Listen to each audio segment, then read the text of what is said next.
All right, players, we're about to get started soon. So I just wanted to start it off with this.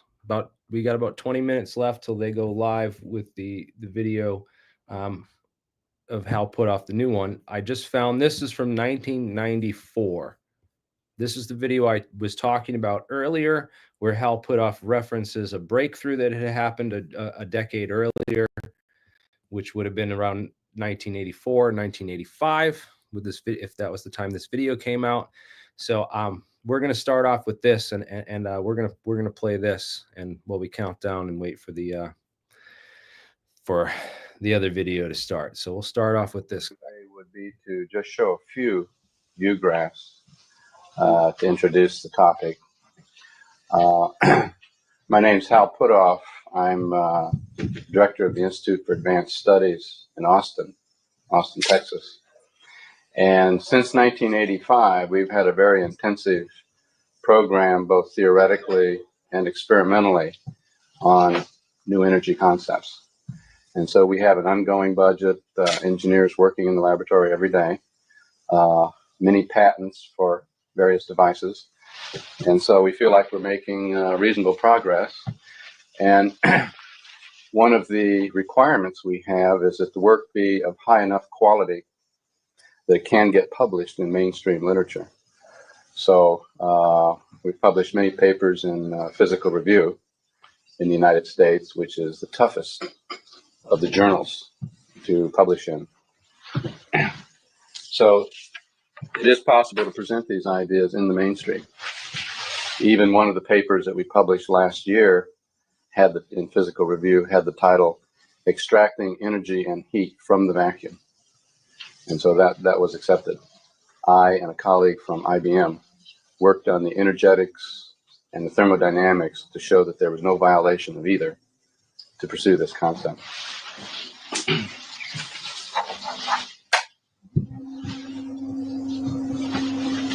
As we all know, there are problems with fossil fuel sources, which we presently use, pollution byproducts. There's certainly problems with the nuclear power plants, especially in the United States. There's now essentially impossible to build a nuclear power plant.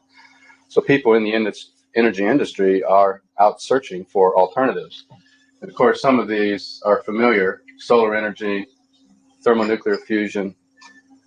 In the beginning, thermonuclear fusion looked like it would be a great boon, but you're probably familiar with the joke that goes around: thermonuclear fusion looks great about 15 years in the future, but then it's always looked great about 15 years in the future.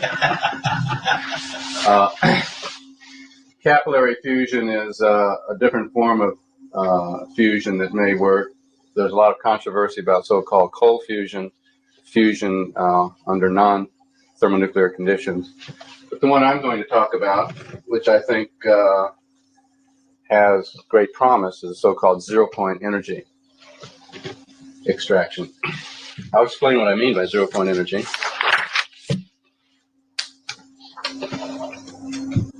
It really is the energy of so-called empty space. The concept of empty space has gone through several shifts over the past couple thousand years. For example, Democritus said empty space was a void. Otherwise, how could there be room for the atoms to move around in? But then Aristotle came along and said, no, empty space must not really be empty, because we have heat and light, and it must propagate through something.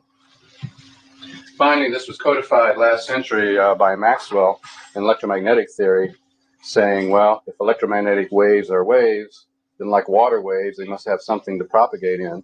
So there must be an ether. But then in special relativity, when attempts were made to try to measure velocity through this ether, it couldn't be done. And so with special relativity and the Michelson-Morley experiment, people said, okay, there is no ether. Empty space is really empty. But then it was only 10 years later, Einstein himself, in developing general relativity, ended up having space-time that could be distorted and warped. And by the time he got finished describing what general relativity had to say about space, with all these properties of being warped and distorted, Einstein himself said, well, then space isn't empty. Introduced the term metric, but basically that sort of brought the idea of a full space back. So Einstein didn't really get rid of it except for a few years. And finally, with quantum theory, that's when it became absolutely clear that empty space was not empty.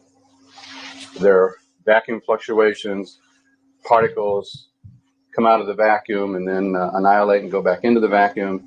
So it's now recognized by quantum theorists that empty space is very full, very active. What do I mean by that? Let's say we have a case of, say, a mass in a spring, you pull down and you let it go like that. Or say you have a kid on a swing and you give him a push and let go. Classically, we say that the thing will eventually come to rest. The oscillator will come to rest. It comes to rest because there are losses in the system and energy leaves the system and eventually will come to rest. But quantum mechanically, we say that's not the case. That if you excite an oscillator, you push a swing or a pendulum, you do anything like that and let it go, losses will reduce its energy, but it only comes down to a certain minimal amount of energy, and that energy remains. And so everything at the microscopic scale is always fluctuating. In fact, it turns out that, and it's been calculated, in this room, there's enough energy in that volume to evaporate all the world's oceans. And that's not a controversial idea or a fringe idea. In standard quantum mechanics, it's recognized that the energy in even a coffee cup is enough to evaporate all the world's oceans. John Wheeler's calculated, Richard Feynman's calculated it. The question is, can we get at that energy? And for a long time, it's been thought probably not. But as I'll go through in my presentation tomorrow, there's been a history of development where we see that you can get at that energy. Now you might ask, there's all that energy right there. Where does it come from? And we know where it comes from.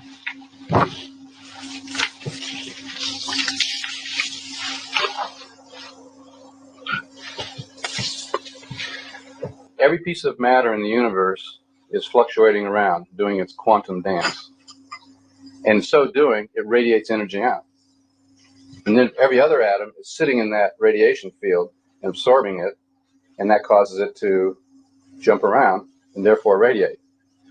So it's basically the electromagnetic equivalent of putting a microphone by a speaker and getting the squeal. The particle fluctuations generate the fields cause the particles to fluctuate, and you can do the calculation and show that that accounts for where the vacuum fluctuations come from. It's a giant cosmological feedback system, and we've published that in Physical Review, the details of it. Now you might say, if there's all that energy, even right here in the room, why don't we notice it? Well, in fact, we do. An experiment any of you can do to prove that that energy is really there. Suppose you're on a bus or a train. It takes off with a jerk, and you fall back on the floor. What is the force that knocked you down? I mean, it's a big force to knock you down. Well, it's that as the train or the bus tried to accelerate you, you ran in to the wall of vacuum fluctuations. And there was a resisting wind from the vacuum that held you back and knocked you down. And it turns out that that resistance to accelerating through the vacuum energy is proportional to acceleration. So unlike ordinary wind, if you're just moving in a constant velocity, you don't feel it. But if something tries to accelerate you, you do feel it, and it holds you back. And so the reason Newton's law says force equals mass times acceleration, the reason that when you apply a force, you get an acceleration, is that you have to apply a force proportional to acceleration in order to overcome the vacuum energy holding you back, which is also proportional to acceleration. So actually, there's no more ubiquitous, constant phenomena. Every time you move your hand, you feel the vacuum. So the energy is very palpable. We just published this in Physical Review in February of this year. And So it was very well received. There was a 2-page write-up in Science Magazine and also in Scientific American. And those are very conservative publications in the United States, and yet still they were interested and published about it. Does this close the loop in terms of a universal theory? Well, from our standpoint, the vacuum fluctuations do provide a unifying Field theory. I've already shown in earlier work that gravitation can be accounted for, and gravitational mass can be accounted for on the basis of interaction of particles with the vacuum fluctuations. And then in this paper, we found that the inertial mass came out to be the same as the gravitational mass, and that's known empirically, but from a philosophical standpoint, it's never known why the inertial mass and the gravitational mass should be the same. And the answer is they both arise from interacting with the vacuum fluctuations, and it fixes them to be the same. This has to do with the thermal noise.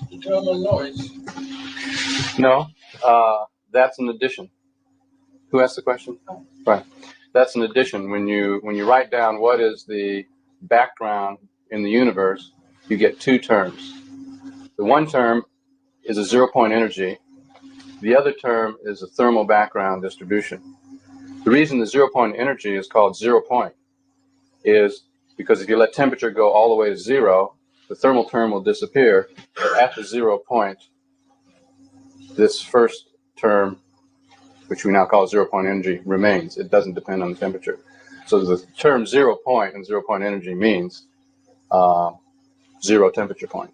So you would have 0-point energy at absolute 0. At absolute 0. And in the absence of anything else. That's right. So if you go in the furthest vacuum of outer space and you're hoping to power your spaceship on 0-point energy, you would not have a problem. Dr. Putoff, you may know from my papers that I doubt the equality of gravitation and inertial acceleration. You say you doubt it? I doubt it. Doubt it, right. I have from various observations, several observations. Can be because the density, let's say, or viscosity of the ether changes as a result. Also, this equality may change. Okay, well, in our modeling, I would agree with the first part, and that is if the density of the vacuum fluctuations changes, these will change. Because but in our model, they change together. What I have only calculated only is already a deviation of 36% for the Jovian moods. That close already. I see. Think it over. Okay. Now, what we're interested here is extracting this energy for use. Now, it's a well-known false idea in physics that, well, we have all this heat energy around us. Why don't we somehow extract that energy for use? But you can prove that it just doesn't work.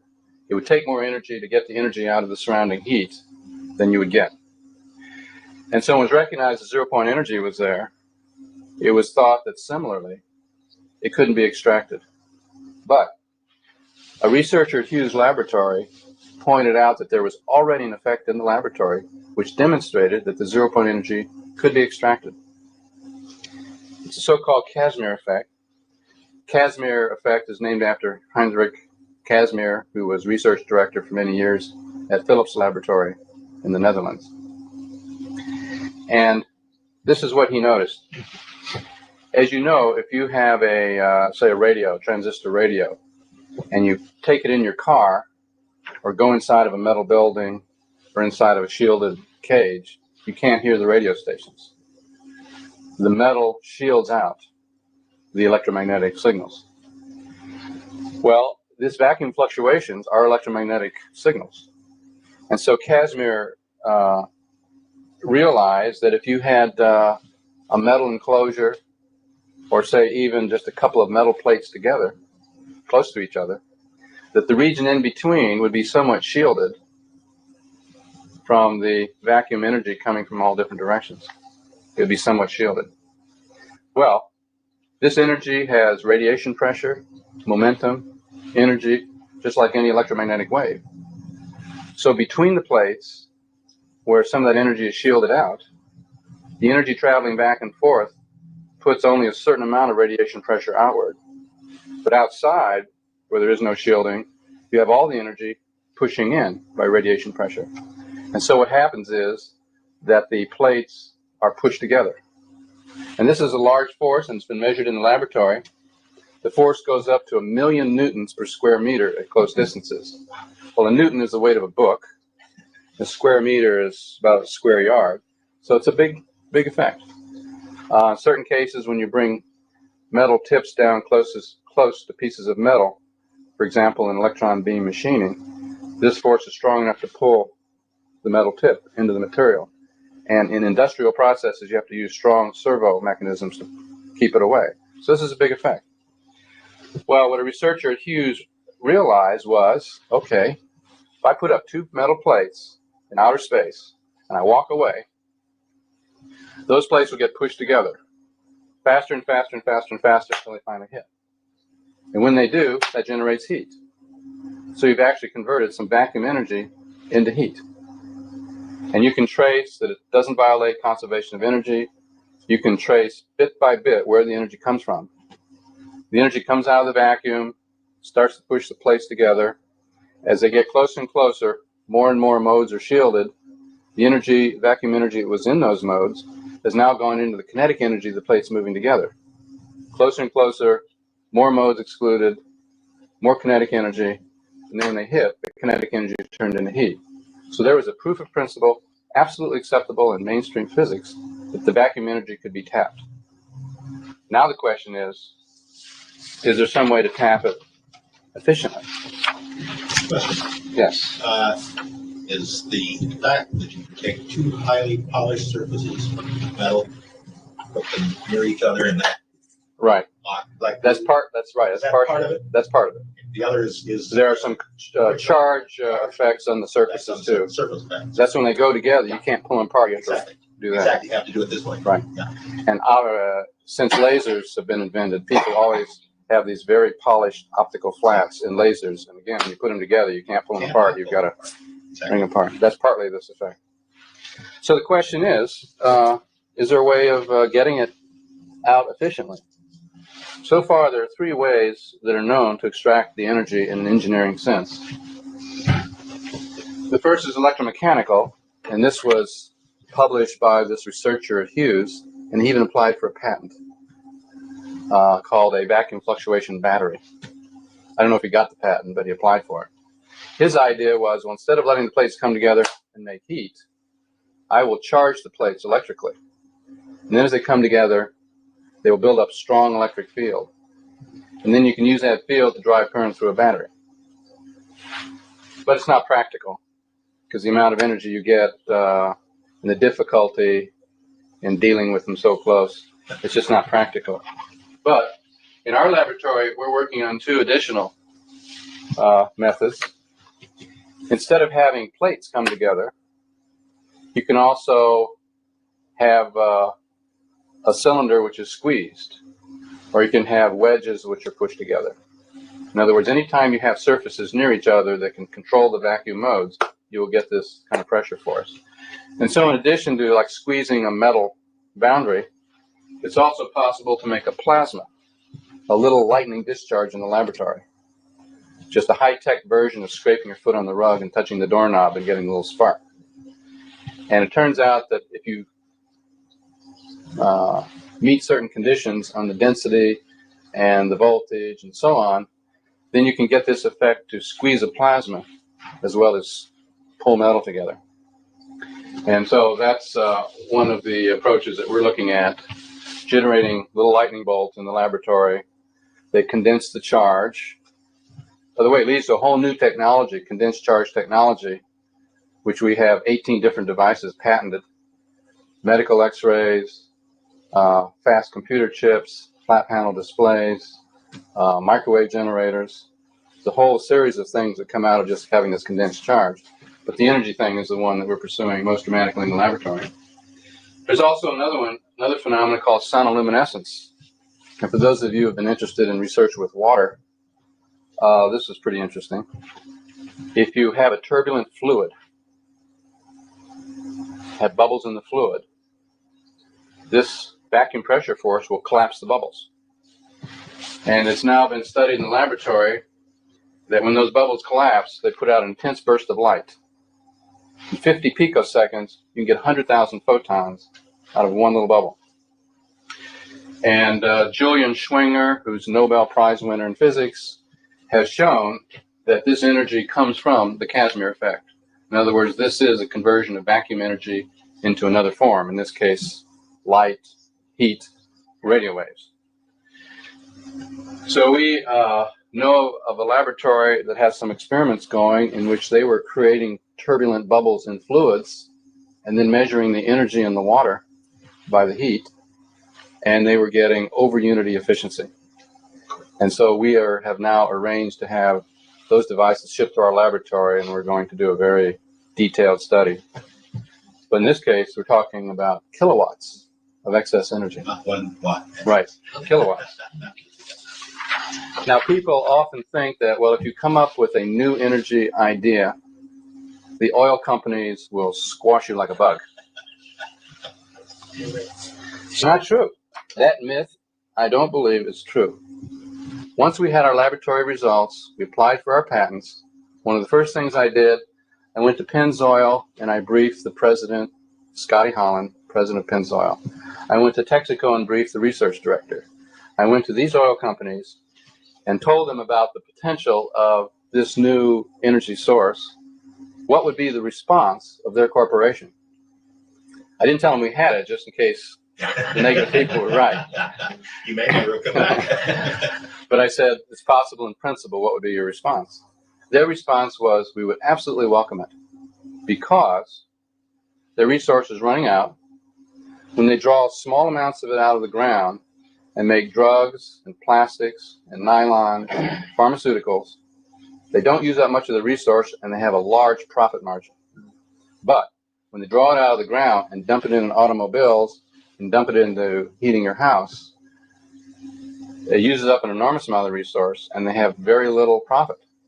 So they said they would be glad to have some other energy source come along and take this burden from them. They said the way they see it, it's as if you were heating your house by burning Van Goghs and Picassos. Really ridiculous. Good analogy. They also said that if these new energy sources come along, they would be the first to invest in them to make the refineries more efficient. So I think the myth that they'll stop you just simply isn't true. We've worked out our own development strategy to avoid difficulties with competing with other industries. For example, you might think that the Mideast would not like this development, even if it was okay with the refineries.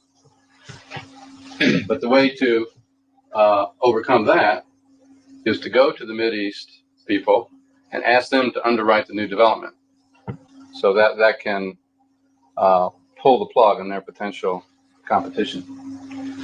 The nuclear industry also does not have to be threatened by the development of these sources, because you can go to the nuclear industry and say, you've got your magnificent billion-dollar plan here. We're not going to bother that. What we want you to do is pull out those nasty radioactive rods and throw them away and drop in our new devices. And then you can go to the public and say, we have gotten rid of radioactive pollution and we're reducing the price to the consumer.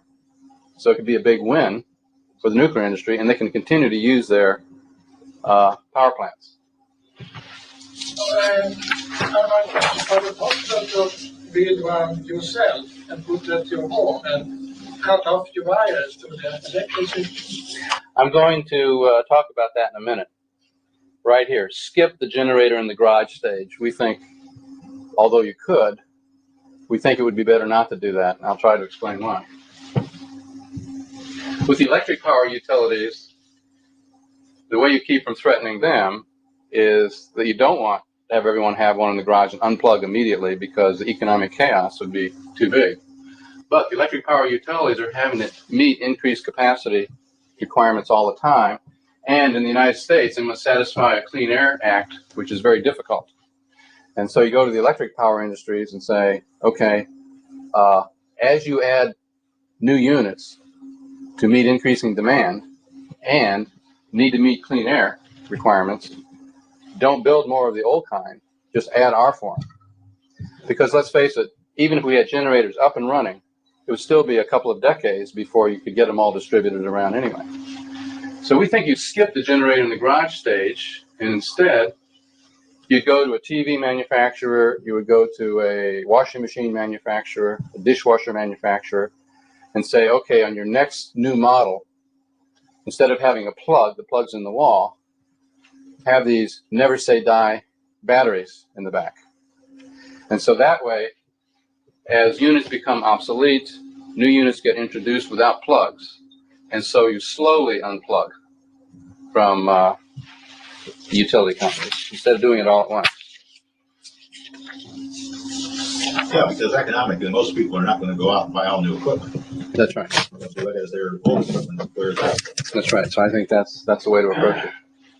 And of course, there'll always be special purpose things, which special units can be built for, and those will just develop as they develop. So, of course, at the conference, I will give some more of the technical detail without making it too technical. But so, what's the present status realistically from our standpoint? First of all, it's scientifically sound. This is not pseudoscience. The Casimir effect is a real effect. It's known to extract energy from the vacuum. Absolutely accepted by physicists. It's certainly embryonic in development, because I'm sure none of us arrived here today in an automobile powered by zero-point energy. So it is definitely early stages of R&D. When investors come to us, and we do have investors in our laboratory, we tell them it's high risk, infinite payoff. So, but it is high risk. So if you want to invest money in something that you know will make money in the next 5 years, maybe you wouldn't invest in this. But if you want to live your old age out as a trillionaire, maybe you would. So for workers in the field, our feeling is that just as the 20th century may go down in energy terms as the nuclear age, we think the 21st century will be the zero-point energy age. That's our view.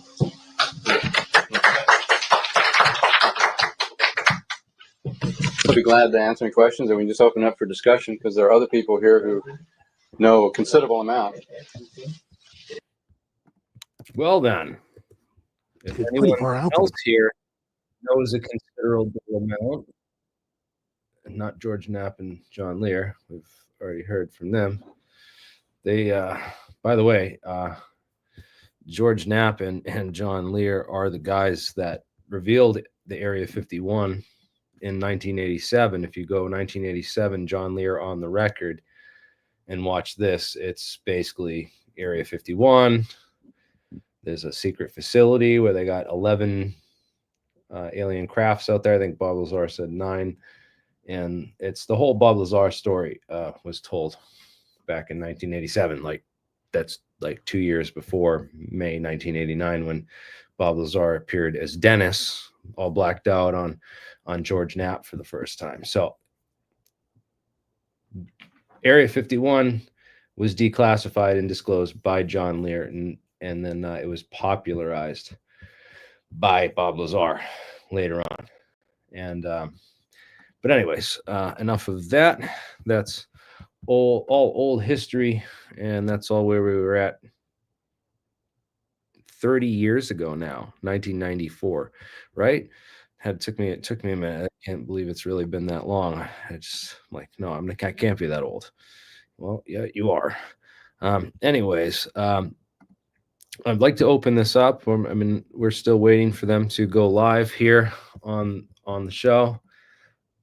They've been kind enough to let me restream it. They're kind of running into some technical difficulties apparently behind the scenes.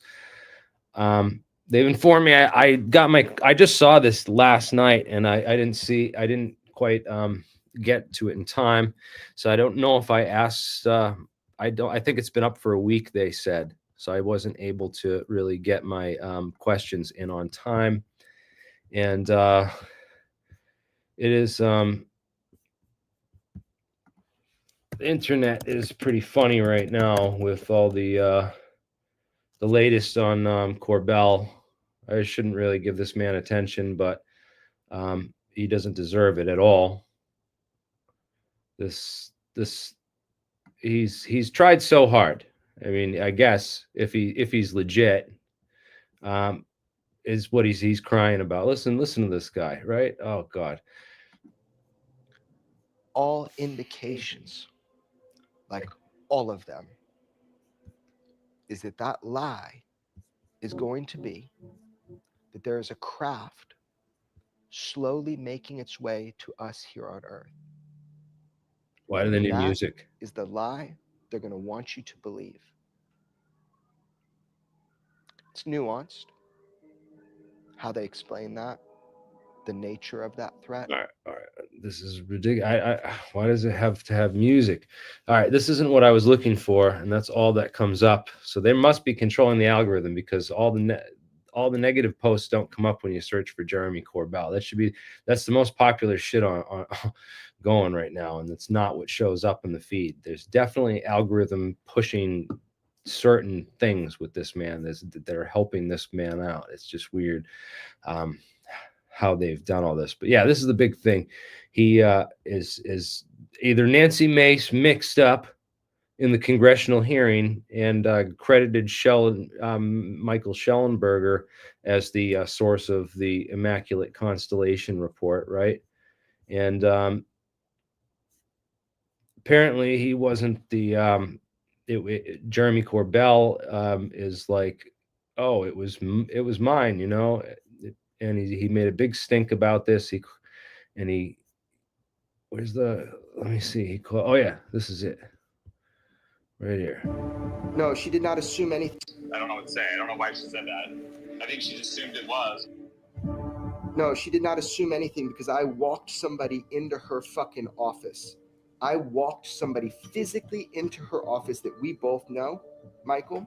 She knew it was a lie. So maybe as an investigative reporter, you should ask yourself, why is it that they lied? You should ask yourself that question. And you told me that you clarify when things are reported wrong. So they reported that you put that on the record. Will you clarify publicly that that was a lie? I'm happy to clarify it. I'm not going to accuse the chairwoman of lying. It's probably, lying involves intent. Oh yeah, well, so I don't know that there was that. It's politically smart of you to not obviously accuse her of lying, but I have all the proof as an investigative journalist yourself. I have all the proof you need to know that that was a knowing lie and not some sort of strange coincidental confusion. And you should be real curious, Michael, of why that lie was important for her to tell. As a human being to another human being, you should be really curious how that lie helps. Hey, look, you and me are good. You're telling me you weren't a part of that nonsense. It's the only lie that was told today. Lou told the truth. Admiral Tim told the truth. Guy from NASA told the truth. And you told the truth as you know it. Look, man, you and me are in it thick now. I told you, man, I need somebody to trust. And I really hope it's you, brother. And I got no hard feelings. And this is not an ego thing. This is a factual thing. If other whistleblowers are dependent upon me to tell the truth and to walk them into offices, how can I ever do that again now that they have knowingly lied? How can I do it? I fucking can't. I cannot tell any whistleblower from now on, Congress got their back. I can't do it. Anyway, look, you and me are good. You and me are going to be fast friends now. We're going through the fire together. All right, sounds good. We're going to high five and hug later? Sounds great. Okay, I would like that. You did it, but okay, separately from the lie. Michael, you did a fucking excellent job. And I loved what you said. Thank you. And you really spoke for a lot of people who couldn't be showing their faces today, one of whom you know. So thank you for playing that role today. You did an excellent job and had great shoes. I appreciate you, brother. Okay, we'll man. See you later, right? I'll see you. I will. I'll see you tonight after I calm down. See you soon. Wow, man. Play that role, dude. Is this like it with the music in the background and the two cameras going? It's just like this is ridiculous. This is not what we need to bring to Congress for congressional fucking hearings, Jeremy, for Christ's sake. Let the smart people talk. Let the smart people in the room, Jeremy. Time to sit down. Nice shoes, nice watch, dude. Nice, yeah. I really, it's really embarrassing at this and cringe at this point. I think it's hilarious. And please, everyone, I don't know what to say. I don't know. follow Red Panda Koala. He's the one who clipped that and posted that on X. Red Panda got his Twitter. I mean, he still got Twitter, right? So Alien Scientist is banned on Twitter, but Red Panda got his YouTube channel taken down for some reason. So guess what? I'm just gonna. I can't reach out to Red Panda because I can't get on my Twitter account. It won't let me message him, and he hasn't accepted my. He hasn't followed me back on my new shadow account that I'm kind of creeping in the background. I told him to follow me, but he probably just didn't see it. So what I need you guys to do is reach out to Red Panda and tell him to email me, and everyone can email me because I got a new. Remember, we set it up that private secure mail, right? So this is the address. I'm gonna put it right out there, and so the bots don't get it. Please don't share it with the bots. Let's keep that under wraps. But if you have anything sensitive that you need to send me, that you can't send me through the Gmail address because you're worried about the eyes. Now's the time. We're looking for whistleblowers. We got 3 whistleblowers that have come out in the last week, with between News Nation with Ross Coulthart has that guy with the bald head there that was talking about the egg-shaped UFO that crashed. And I guess there's another whistleblower coming out on Stephen Greer's channel, or maybe Stephen Greer's taking credit for one of these other whistleblowers. I'm not really sure.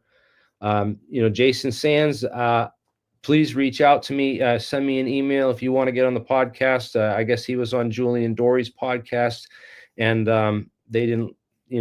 James Fox was there and kind of handled him in a way, didn't let him talk about certain things.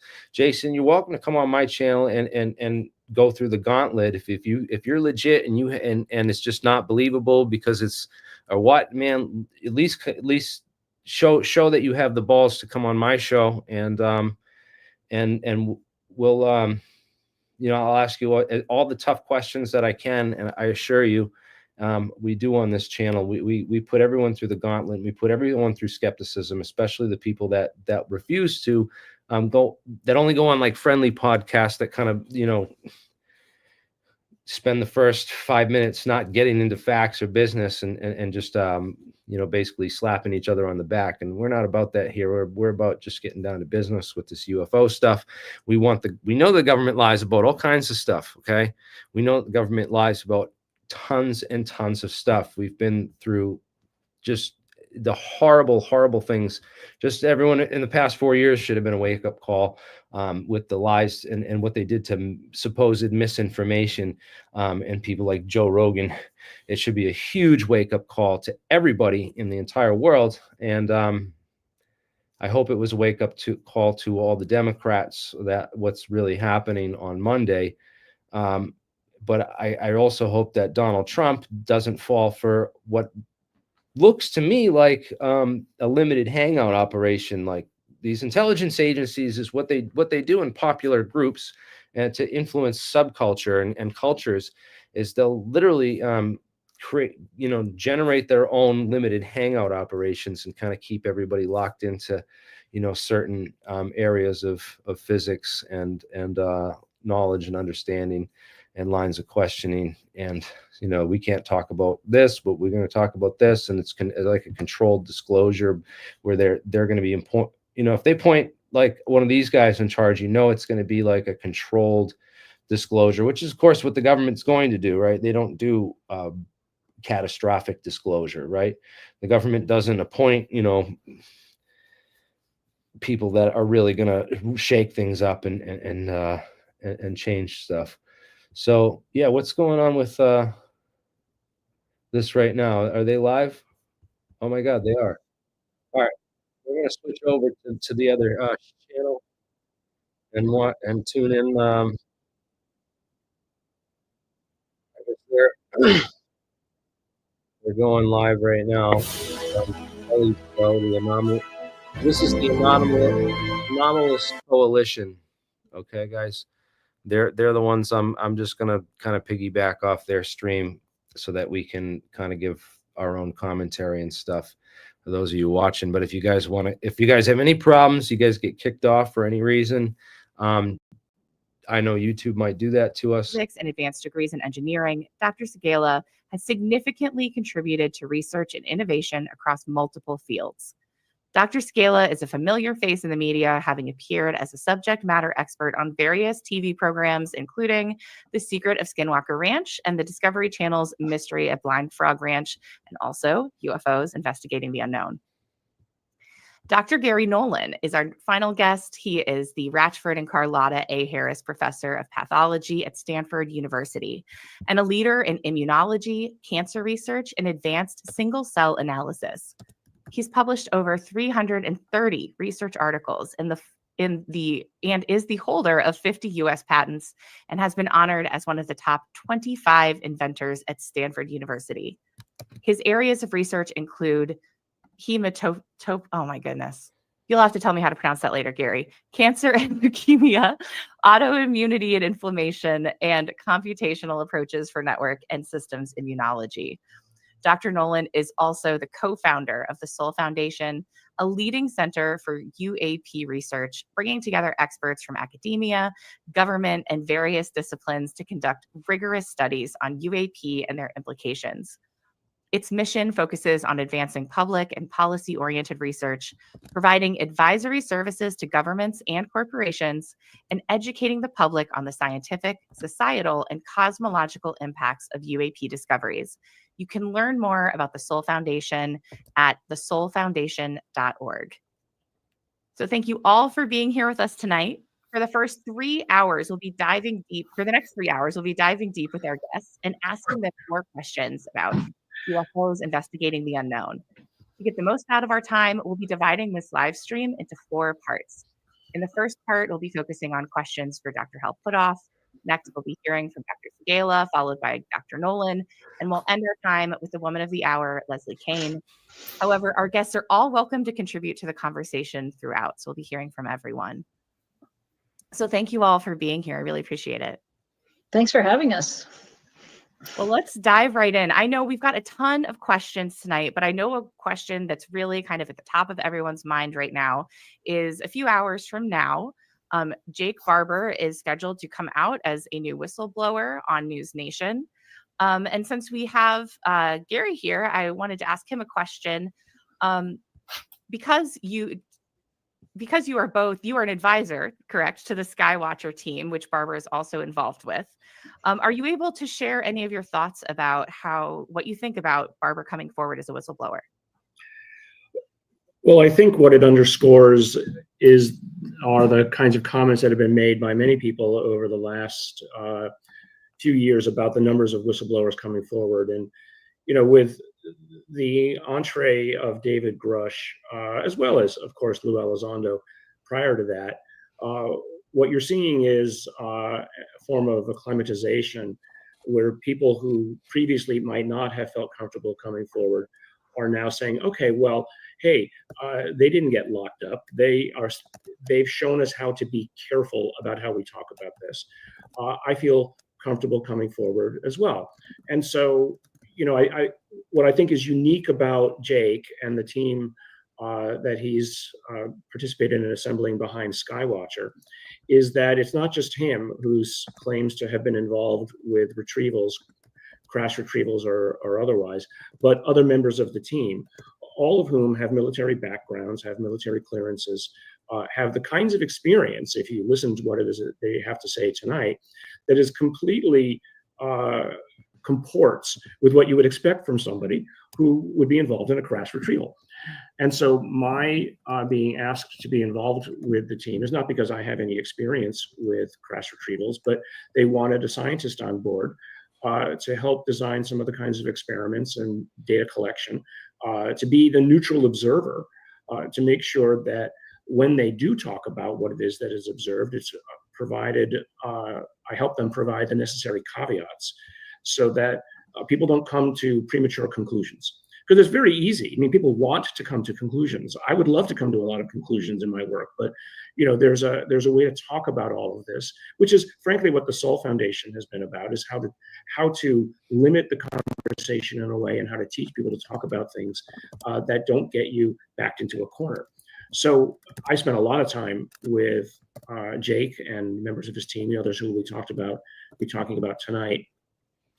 And they are both professional, extremely well-versed in the subject matter that they're talking about, and believe as much as did Lou Elizondo and David Grush that whatever it is that is being observed needs to be talked about openly, and that they're going to talk about some of the things that they were involved with that are parts of the stories you've heard for the last 40 or 50 years. So I'm excited about it.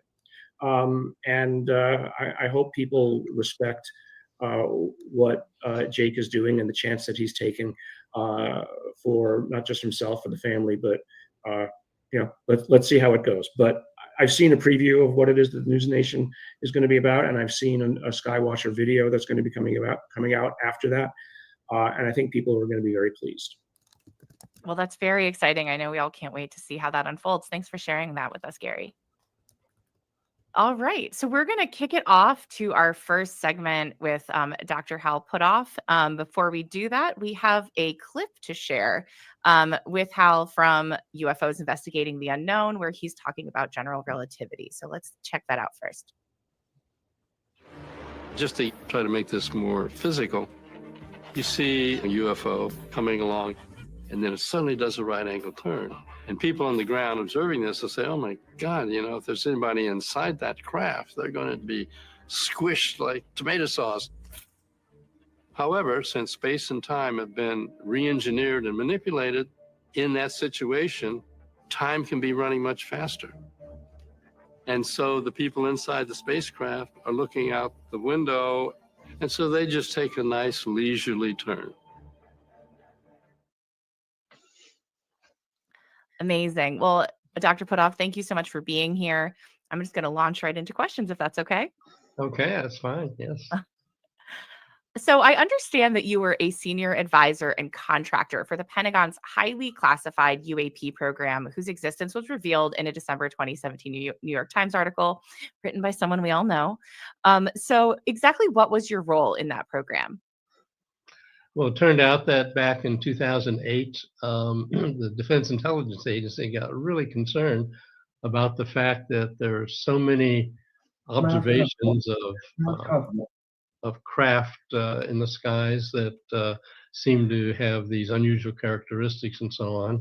And they also had access to Russian work behind the scenes that indicated that the Russians were also had a very large program to try to get to grips with all this kind of stuff.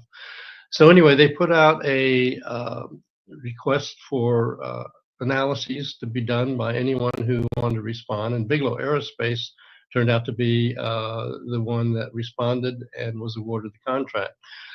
Well, I'd been working with Robert Bigelow on other projects earlier on, so he contacted me and said, would you and EarthTech be willing to be a subcontractor and help us to get to the root of these kind of phenomena? So I said, sure, glad to do that. And so the original idea was that, okay, well, let's get in contact with aerospace corporations who are claimed to have access to materials from crash retrievals of UAP, as we call them, unidentified anomalous phenomena. And then we'll distribute them out to subject matter experts and see what they can tell us about these materials and so on. So we tried to negotiate something like that, but we were told this area, stay away from it. It's just too classified. So basically, what I decided to do at EarthTech was, okay, had we been able to get access to materials, what would we have done with them? Well, we would have put them out to subject matter experts and had them give us their analyses without letting them know where the materials came from. Well, that was off the table, so I went to plan B, and that was, okay, I'll contact all these same subject matter experts from around the world who are experts in their various fields of advanced aerospace issues.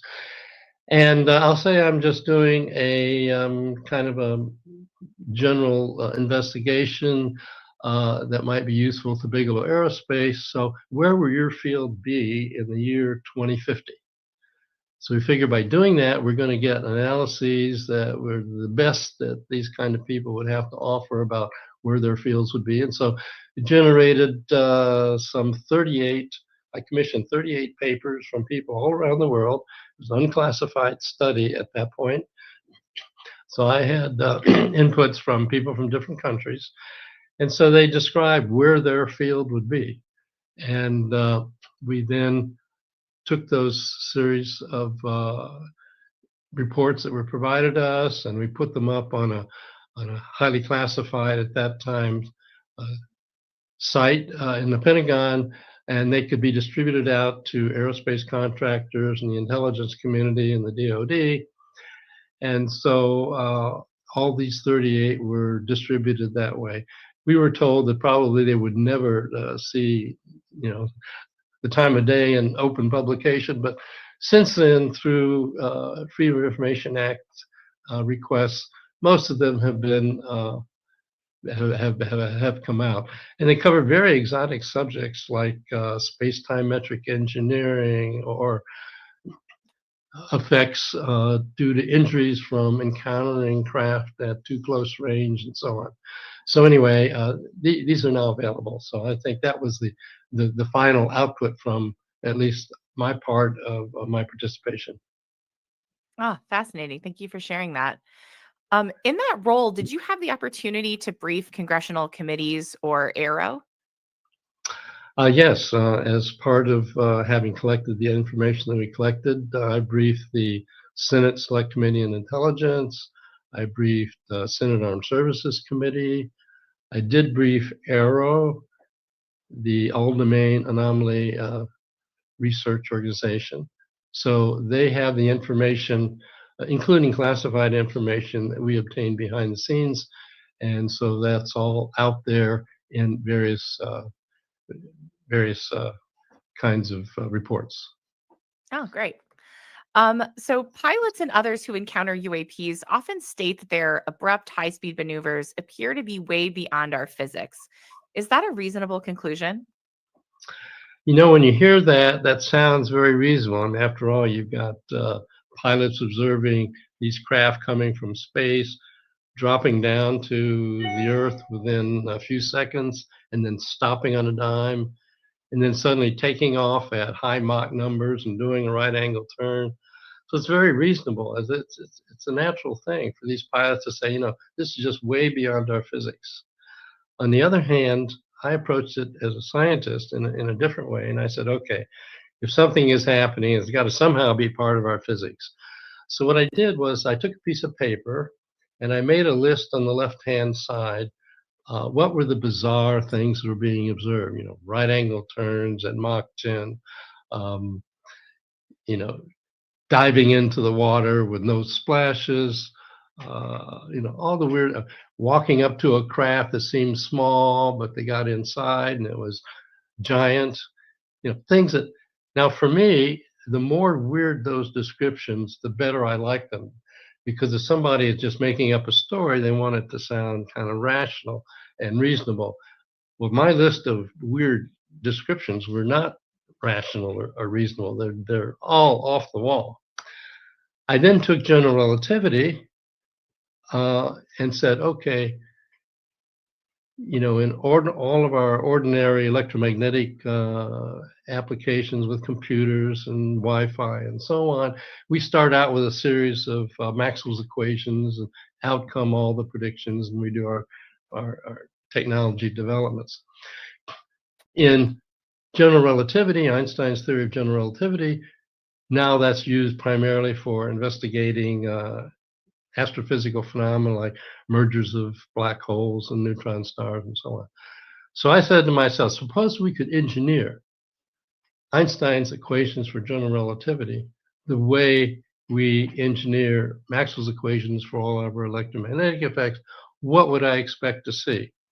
And so I made up a list on the right-hand side of the piece of paper, and they matched hand in glove with the weird observations being given on the left-hand side. Let me give you an example. For example, let's say, okay, you've got this thing going at right angle turns at Mach 10. If anybody were in there, they'd be turned into tomato sauce in the back of the ship. But anyway, when I apply the equations for general relativity affects time and space variables. So it turns out that one of the consequences in this case is that time runs faster inside the craft when it's engineered the way I'm proposing. And so for them, they're just taking a leisurely turn. Of course, when they look outside and see all of us on the ground, we all seem to be going in slow motion.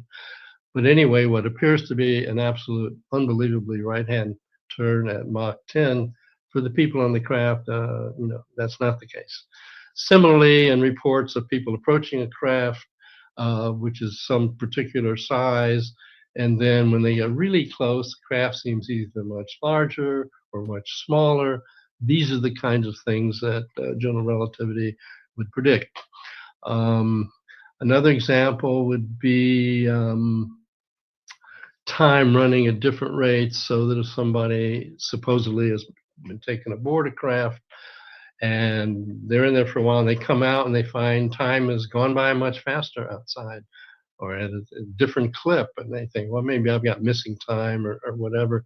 Anyway, you go down this list of weird things, but they do match up with general relativity. Okay, so if we physicists know how it's working on the principle of general relativity, then, why aren't we building them? Why aren't they aircraft? Well, it turns out that the one requirement that is a real challenge is you have to have enormous amounts of energy collected in very tiny volumes, extreme energy densities, and we can't do that. That's where we fall short. So I would say the physics is straightforward. It is within the physics that we know, but it's way beyond what we can do with our engineering. Fascinating. Thank you. I feel like I learned something new about the observables. That's really exciting. Thank you. Yeah. Do you have any reason to believe that there's a so-called legacy program wherein NHI technology from crash retrievals has been obtained and attempts at reverse engineering has been or is being pursued? Well, a program like that, crash retrievals and so on, and deep analysis, I mean, this is something that, if it's occurring, is still behind the scenes and highly classified. However, I've interacted with the various intelligence officers who've been given the job officially, actual official jobs, to dig out what's true about the so-called legacy programs, crash retrievals, and so on. People like David Grush, who appeared before Congress under oath, and he made the statement that, in fact, there is a legacy program. We do have access to crash retrieved craft, even crash retrieved biologics. Knowing him and where he came from, he was at the National Reconnaissance Office, National Geospatial Intelligence Agency, at the highest level of clearances. He interviewed, as he claimed in his statement before Congress, over 40 individuals over a 4-year period, and all this data was collected together, and it seems like there is that crash retrieval program. So although I can't say that I personally have been absolutely briefed on the crash retrieval program, I've interacted with people like Grush and many others whose I just simply can't say I'm not hearing the truth. So I would put my stamp on the idea that there is such a program. Have you ever had a chance to examine any materials that are purported to be from these UAP crash retrieval programs? I have examined some materials, very famous for people who follow this area, is bismuth magnesium samples. The downside is that it's a very incomplete chain of custody, but basically someone claimed that their grandfather had gotten this material, which was a piece of bismuth and magnesium bonded together in a series of layers that were, the size of human hairs. I mean, really terrifically detailed. And so that was sent to Art Bell on a TV show, and then he provided it to researcher Linda Howe. And when we set up an organization to the Stars Academy of Arts and Sciences, we were able to obtain that. So we got that piece of material. Certainly is exotic to look at under microscope or whatever. We ended up doing a CRADA, what's called the CRADA, with an Army laboratory for them to examine it in great detail. It turned out that to examine it under the best of circumstances, it had to go to an even better lab, so they turned it over to ARROW, the Alden Anomalies Research Organization, who then turned it over to ORNL, which is one of our nuclear laboratories that is so well outfitted. And so they did a lot of analysis, and we were supposed to get the results of that analysis, but we were told we couldn't see them because it was highly classified. So anyway, we complained about that because that was not part of the agreement. And as it turns out, it was highly classified, not particularly because of what they found, but because of it revealing what instrumentation the laboratory had used to evaluate it. And so, but nonetheless, two of us from the program, Dr. Eric Davis and myself, we were flown to the Pentagon. We got to read the original reports and so on. And so it was really an astonishing report.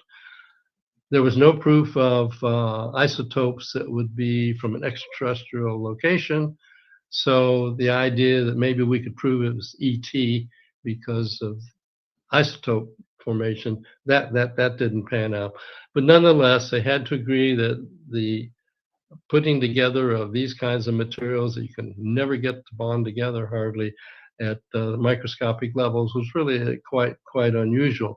In fact, separately, we had an aerospace corporation spend $1 million and mess up their equipment trying to bond these things together. So in the end, it's a mixed outcome. No proof that this came from an ET crash. It was supposed to be Roswell. But on the other hand, nothing that proved that, it couldn't possibly be the case. So anyway, we're about to publish a long paper on the details we got. That's really interesting. Well, I mean, speaking of the extraterrestrial hypothesis, there are obviously potentially other places that it could have come from if it wasn't extraterrestrial, that could be potentially non-human. And one of those would be obviously an ultra-terrestrial possibility, which we actually have a clip with Hal to play right now from the show. Where does it come from? Who's behind it? So I took that on as a challenge to say, okay, maybe the problem is that we've narrowed our scope too much. So maybe there's some group that's hidden out on the planet with these advanced technologies.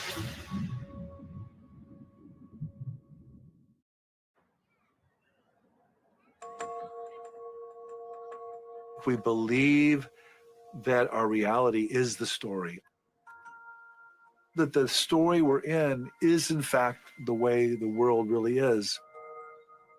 And when something doesn't make sense, it means you're being pushed outside of your story. The UFO phenomenon is trying to make us more aware that the story you're in is actually not true, that there's another kind of presence or another kind of mind or another kind of life force that is active in the world. Let's open our blinders a bit and not be afraid to examine any potential hypothesis. Yes, it could be ET coming from another part of the galaxy. well, what are the other options? And so I wrote a paper called Ultraterrestrials, which means that they're hidden out here. Maybe there was some investigation of Earth, let's say millennia ago, by some other species. And maybe they have hidden bases on the ocean seabeds that are very advanced. We should be able to get data that either permits us to accept or reject the hypothesis.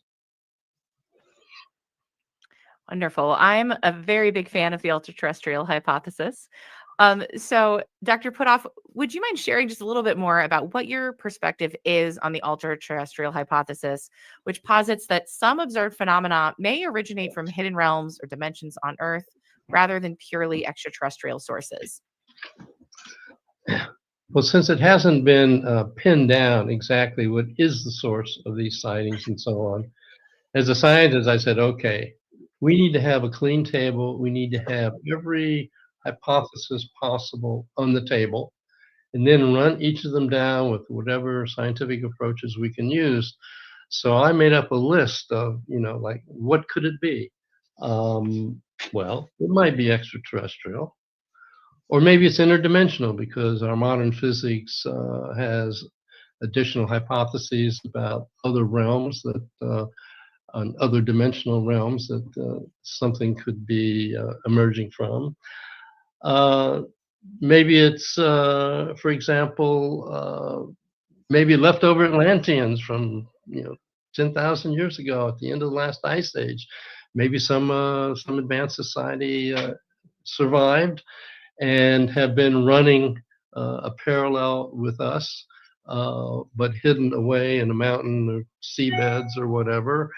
And in fact, it's interesting to me that claimed interactions with such intelligences, they're always complaining about we have to clean up the environment, we should stop nuclear bomb experiments and so on. Well, maybe they're hidden out, they're glad to do their thing, we do our thing, but we've gotten to the point we're beginning to affect the planet, which is their planet too, if that happened to be where they were. And so it'd be very reasonable that if they came forward in any way, they would make statements like clean up the environment, no nuclear tests, and hide out by letting people be sure to think that they were extraterrestrial when maybe, they're not. So anyway, all those options put out on the table, and then I think what we should do is attack each option and put up all the pluses and minuses and not let anything stand in our way, and finally weed through the options and possibilities. Or it may be that many of them are true. So I think that's the basis that I think we should approach it. Very exciting. So before we move on to questions from Redditors, Hal, you have a really interesting piece of art behind you. Would you mind commenting on that, sharing a little bit about that with us? Oh yes, this is you can see it. This is actually made by Ingo Swann, one of the people that I interacted with in an earlier CIA DIA program on, quote, remote viewing, or the possibility of using ESP kinds of effects for espionage. That was a long, detailed program and so on. So Ingo Swann, who's a very famous artist, among other things, was also, as it turns out, one of the best remote viewers, so-called psychics, that we used in the program involved in espionage using those kinds of talents. And so it turned out that early in the program, while I was at SRI, Stanford Research Institute in California, he visited our house and decided that for having the opportunity, and also as a chance of giving my wife and myself kind of a present for our marriage, he decided he would make a painting for us. And so he actually set up his easel in the basement of our garage, or in our garage, and started painting this painting, which turns out to be the first of many in a series he calls Highway in the Sky paintings. And so What's interesting is you have, of course, you have the asphalt painting with the line down the center, which is the path that most scientists take dealing with the physical reality that we have. But then in the sky, he said there's another path, and there's another highway. Wow. And some people like myself and others who are willing to take a look behind the scenes and investigate other options of what might be true in our universe. That's the highway in the sky. So anyway, he gave that painting to us. Now, an interesting aspect was that as he was painting it, I took pictures of it along the way. And I got to admit, it just looked like garbage all along the way until he got to his last step. And then the last set of painting and brush strokes he put on just brought the whole thing to life. So it turns out there's a whole series of these highway in the sky paintings that are among his most famous collection. Wow, what a treasure and what a great story. That's incredible. Thank you for sharing that. Yeah. All right, so we are going to move on to questions that were submitted by Redditors. So our very first question comes from the R Alien subreddit from user DearVirus7159. The question is, question for Dr. Hal. Are you a firsthand witness to UAP or NHI, and have you or are you willing to testify to Congress on the matter? Well, I'm not a firsthand witness to UAP and NHI in terms of having directly interacted or gotten contact with craft or non-human intelligences. On the other hand, as I said earlier, due to my interaction with other people that I simply have no way of discounting, I certainly think that that there's a very strong chance that this is real in the way that people imagine and talk about it. Thank you. The next question comes from the R High Strangeness subreddit user Krusty Krab 8. Is there any publicly available footage outside of the standard 2017 New York Times article videos that stands out as confirmation of the phenomenon? I would say yes. Since that original opening up of the issue, we've had other whistleblowers coming forward that have spoken to more and more aspects of the phenomena. As I mentioned earlier, Dave Grush, one of the highest level intelligence officers that I'm familiar with, who did a fantastic behind the scenes investigation of this, comes forward and says there is absolute proof of a, quote, so-called legacy program. It's important that to recognize that not only did he appear in front of Congress under oath to describe this, but he also presented the data to the Inspector General of the Department of Defense and the Inspector General of the intelligence community. And the latter individual came forth and said this information is credible and important. So when I pick up things like that along the way, I would say that this amounts to further plus points on the scale that begin to weigh that there really is something to this by people whose word you can take for granted. And I've had the opportunity to talk to high-level individuals, I mean, like generals and so on, who've been involved, who claim to have been involved in the program. I can't find any reason to set that aside. So these things that we run into as we move along in the program, I take to all sum up saying, you know, it's the real deal. Can I jump in here, Hal? Because, you know, Lou Elizondo has, of course, stated many times publicly that the ATIP program has many videos that are even superior, far superior to the gimbal, for instance, which is probably the best of the three we've seen so far. And I'd like to know, like, when you were very closely involved with the ATIP program, were you able to see any of these highly, these better videos? And do you believe that there are some still from that program that should be or could be released? The answer is yes. I visited Lou Elizondo there in the Pentagon, and as part of the ATIP program, Advanced Aerospace Threat Identification Program, and got to see videos, some of them, and of course, under really pristine conditions. One of the reasons that many of these videos have not been released is because of the location of where they were taken and under what circumstances and in what battle situations they were taken and so on. And they're of unbelievably high quality. So I hope that some of these will come out in the future, and I think they probably will as time goes on. But anyway, yes, the answer is yes, there are additional videos that would be, I believe, pretty persuasive to anybody who got to see them, taken under extraordinary conditions by official government operations.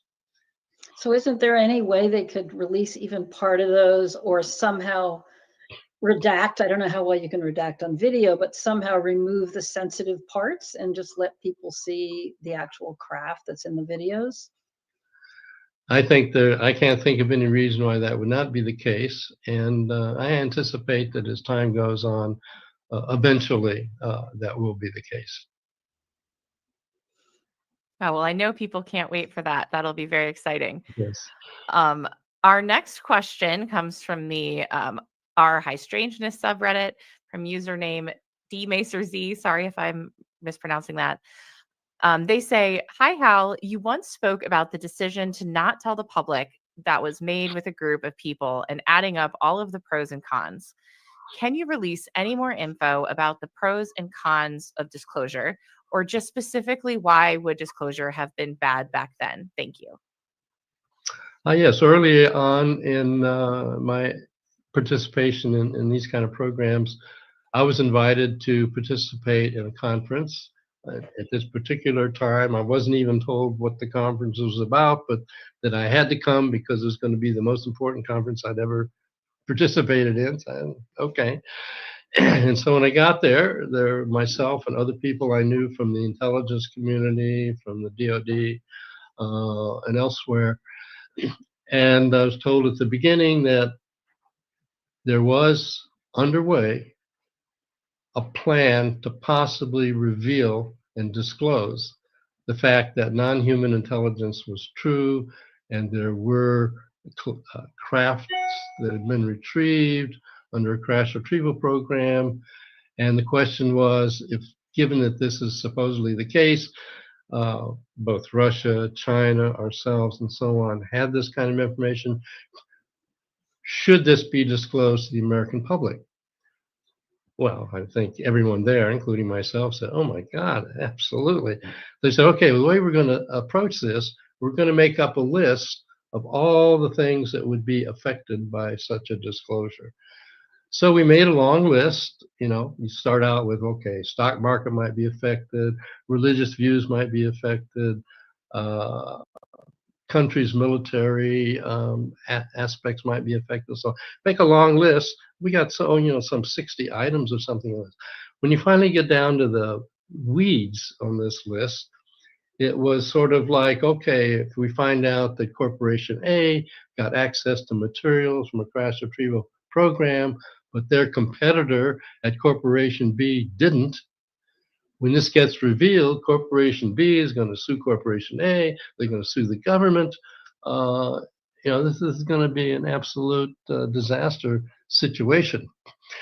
And so at the time, as we went through all that and added up all the numbers, as a group, we came to the conclusion that, there's hardly any way to do this because there's so much involved, first.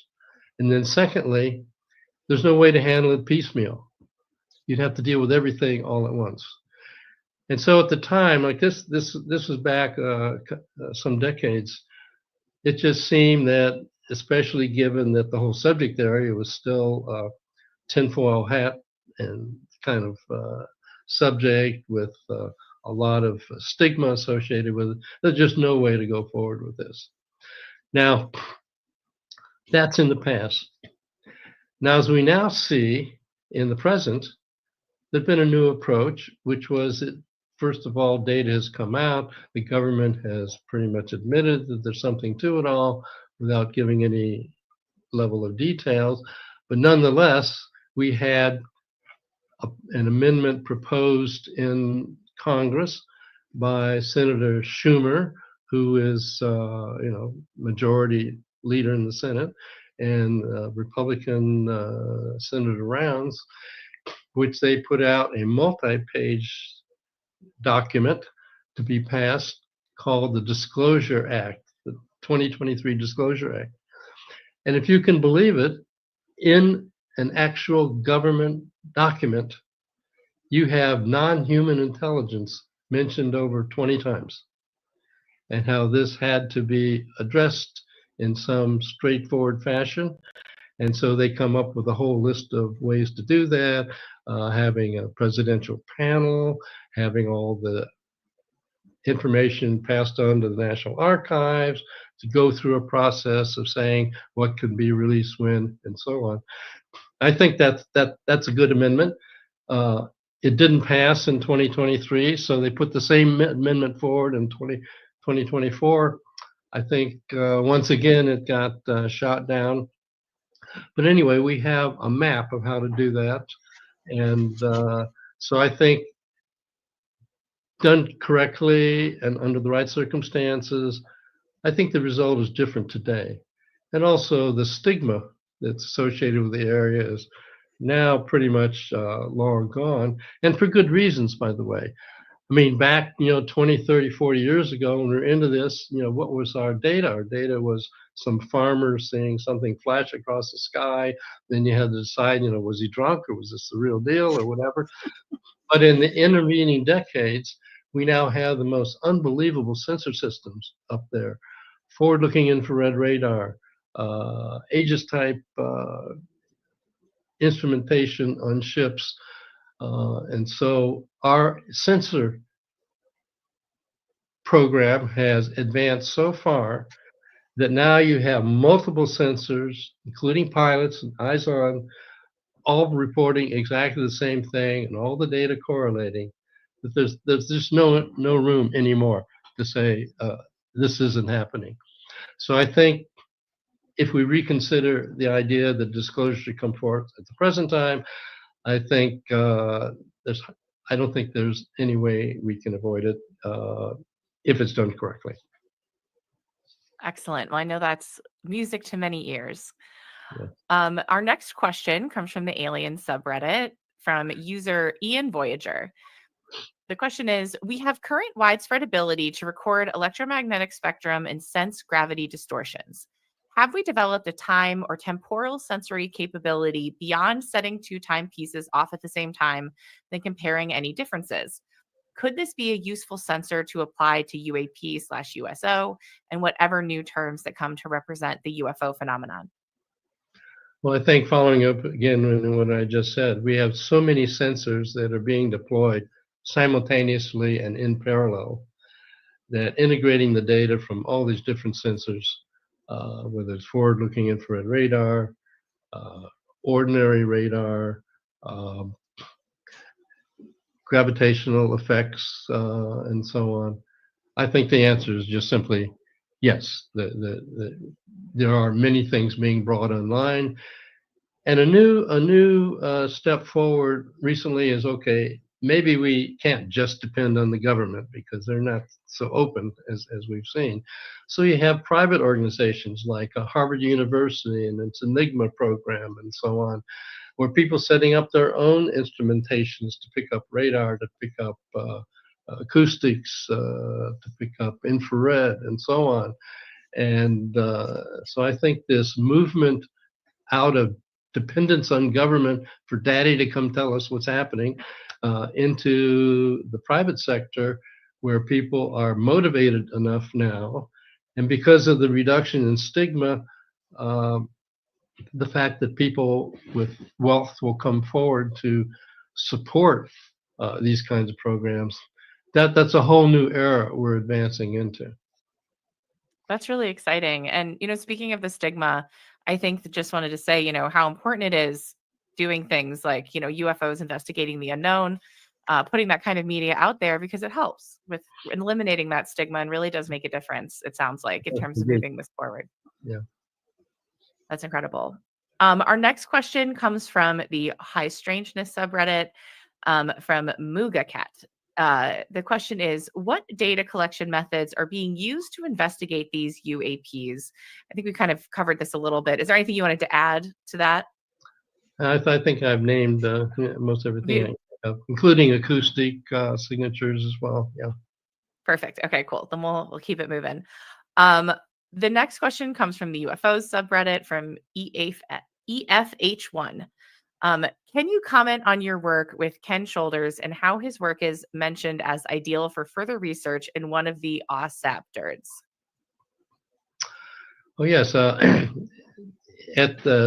my Earth Tech International Institute for Advanced Studies in Austin, Ken Shoulders is a brilliant researcher that I first ran into actually while I was still at Sanford Research Institute, where he was, and he was one of the best experimentalists I can imagine ever existing. I mean, he's sort of like another Tesla. And he had come up with a scheme whereby he was able to make plasma balls that held together even electrons, which ordinarily, if you try to push a lot of electrons together, their charge just forces them to take off. But he was able to build devices that actually concentrated them into little, actually circular distributions of intense electron charges. And so we looked into trying to figure out how could that possibly be. And so that took us into a whole new area of the possibility of quantum electromagnetic phenomena, what we call, the quantum vacuum electron-positron distribution that underlies most of our physics, that if you dig into at that deep a level, you can get new effects. And it appeared that that's what he was kind of tapping into. And so we examined that from the standpoint of, well, is this a way to tap vacuum fluctuation energy that might be a new energy source? And got some evidence that might be the case, and even got a couple of patents on it. So that work with Ken Shoulders kind of got a lot of people looking at the possibility of, well, let's dig into the quantum vacuum that underlies everything and see if there's a way to tap some of the enormous energy that's there. And been unsuccessful so far, but there are a number of laboratories, Garrett Modell at the University of Colorado, California Institute under Bernie Haish, and so on. So people are going forth with experiments. So there's a possibility that there may be new energies to tap that would actually be useful as an energy source, for example, although success has not yet been achieved, so it's still an unknown. But nonetheless, that's where Ken Shoulders' work opened up a whole new area of research that I think is proving to be of some value. Yeah, that definitely sounds like it could be promising. Our next question comes from the High Strangeness subreddit from Athena Palace.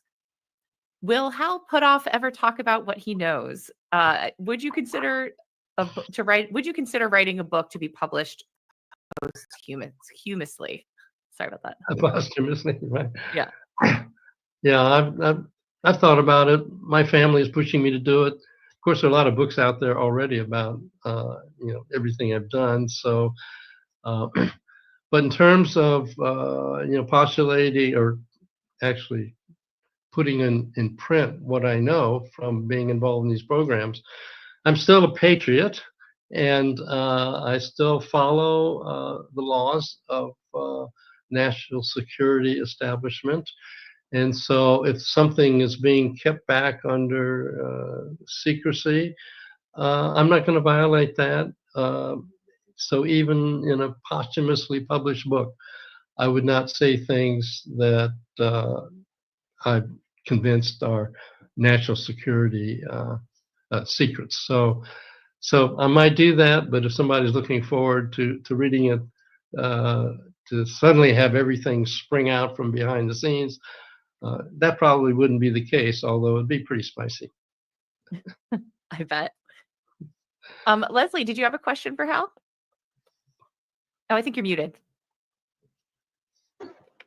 There. Sorry. So Hal, you know, just sort of relates to the question that was just asked. I mean, you've been involved with this for so long in so many different aspects of it. I'm just curious if you can share, like, or tell us about certain moments along the way where you had to deal with ontological shock. Like, what were sort of some of the key realizations you had as you progressed along the path that were just really earth-shattering for you, and how, you know, how did some of these realizations affect you? I'd just be curious to hear about that. Well, it's interesting. As you know, my background in exploring these kinds of things goes back some decades. Some of the original things I got involved with, for example, at SRI, Stanford Research Institute, where I had thought of, well, as it turns out, it's interesting, actually. I had just co-authored a textbook, graduate level textbook in quantum electronics, published in English, French, Russian, and Chinese. And nothing like writing a textbook to realize what you don't know. And I recognized that what I didn't know was, well, you know, what about living organisms? I mean, even grass. I mean, is it still just atoms and molecules all the way down? It's just too complicated for us to figure out. Or are there some additional fields that you know, we should be taking into account in physics? And so, puzzling over that, I came across the work of Cleve Baxter, who happened to be a polygraph expert who taught polygraph to all the intelligence communities and so on. And he connected his plants up to his polygraph, and he saw responses coming out of them as he would see coming out of people. So he got the idea, well, maybe plants are sentient. And then he would set up a couple of plants on polygraphs and get something going back and forth between them. And so I thought, well, gee, this sounds really interesting. So I contacted him and said, well, I'd like to do a physics experiment. I'll grow some algae culture, and then I'll separate it, and I'll zap the local half with a laser and see if the other half at the laser link site will show some effect. And let's see, you know, what I will, if there is some evidence for an additional field, a sentient field of some kind. I proposed that to Cleve Baxter. Now, it turns out that one of these things that happens that takes you off to a left-hand turn, it turned out that Ingo Swann, the famous psychic that was strong in our remote viewing program, ran into Cleve Baxter at a cocktail party in New York City, invited him over to the lab to see if he could affect these plants, and they got some evidence that he could. While he was there, he saw my proposal about the algae experiment, and so Ingo Swann wrote me a letter and said, well, look, if you're interested in the borderline between physics of the usual type and maybe physics affected by biology and so on, why work with algae? They can't tell you anything. You should work with somebody like me. Now, ordinarily, I would just throw that in the garbage, except attached to it was a thick report from City College in New York, where he had done experiments where he sat across the lab from a series of very sensitive temperature measuring devices, and he made the temperatures go up and down on command. Well, I thought, well, that's amazing. So I said, that's when I invited him to come out to Stanford area and let's do some experiments. I wanted to, you know, reproduce something like that. And of course, when I talked to my physics colleagues about this guy coming out, they said, oh my God, these guys are all fraudulent charlatans. You know, you don't really want to do that. But anyway, we had a good instrument, which was, there was a quark magnetometer set up at Stanford. It was electrically shielded. It was magnetically shielded with mu metal. It was superconducting shield. It was acoustically isolated. No way, and the Navy spent millions of dollars on this to make sure, there's no way anything in the outside could affect what was on the inside, this sensitive quantum chip. So I took him there and I said, well, this is sort of like that experiment you did on the thermistors, on steroids. Let's see if you can affect this. He did affect it. He made signals come and go inside that unbelievably shielded instrument. And I was shocked because as a physicist, I'd say, this is impossible. This can't be the case. And not only that, did he affect it? When I asked him, well, how'd you know what to do to affect it? He said, actually, I didn't know what to do. I just looked inside and I saw how everything was laid out. And when I put my attention on it, this just happened as a side effect. Well, remote viewing, the beginning of remote viewing, that was even more shocking. And so I wrote all that up, sent it around. That's when the CIA descended on my doorstep and said, we've got to look into this because the Russians are spending millions of dollars and no American scientists believe there is such a thing. But we looked into your background. You're a naval security NSA officer with high clearances in the past. So would you be willing to look into this? So anyway, my whole life at that point was a giant shock going forward. And then learned lots of things over that particular experiment. Ran 20 years and all different kinds of things, including, by the way, using the remote viewing to go into the silver futures market for 30 days and made $260,000 by people who could name the object they're going to be shown the next day based on what the market did. So anyway, that was the biggest shock to find out, wait, physics is not what I thought it was. There's something going on here. And so once my mind was open to that, then all the stuff when the UFO and the UAP stuff came along, it just fell right in line. So that's my big story on experiencing shock. Thank you. That's so fascinating. Thanks, Hal. Yeah, that's really remarkable. I think we probably have time for one more question with Dr. Puthoff before we move on to our next section. Let's see. So Dr. James Lukatsky, this one comes from, this is from the UFOB subreddit from Juggernaut 3550. They ask, Dr. James Lukatsky said in Skinwalkers at the Pentagon that in 2011, they penetrated the interior of a craft, but it had no fuel or fuel source.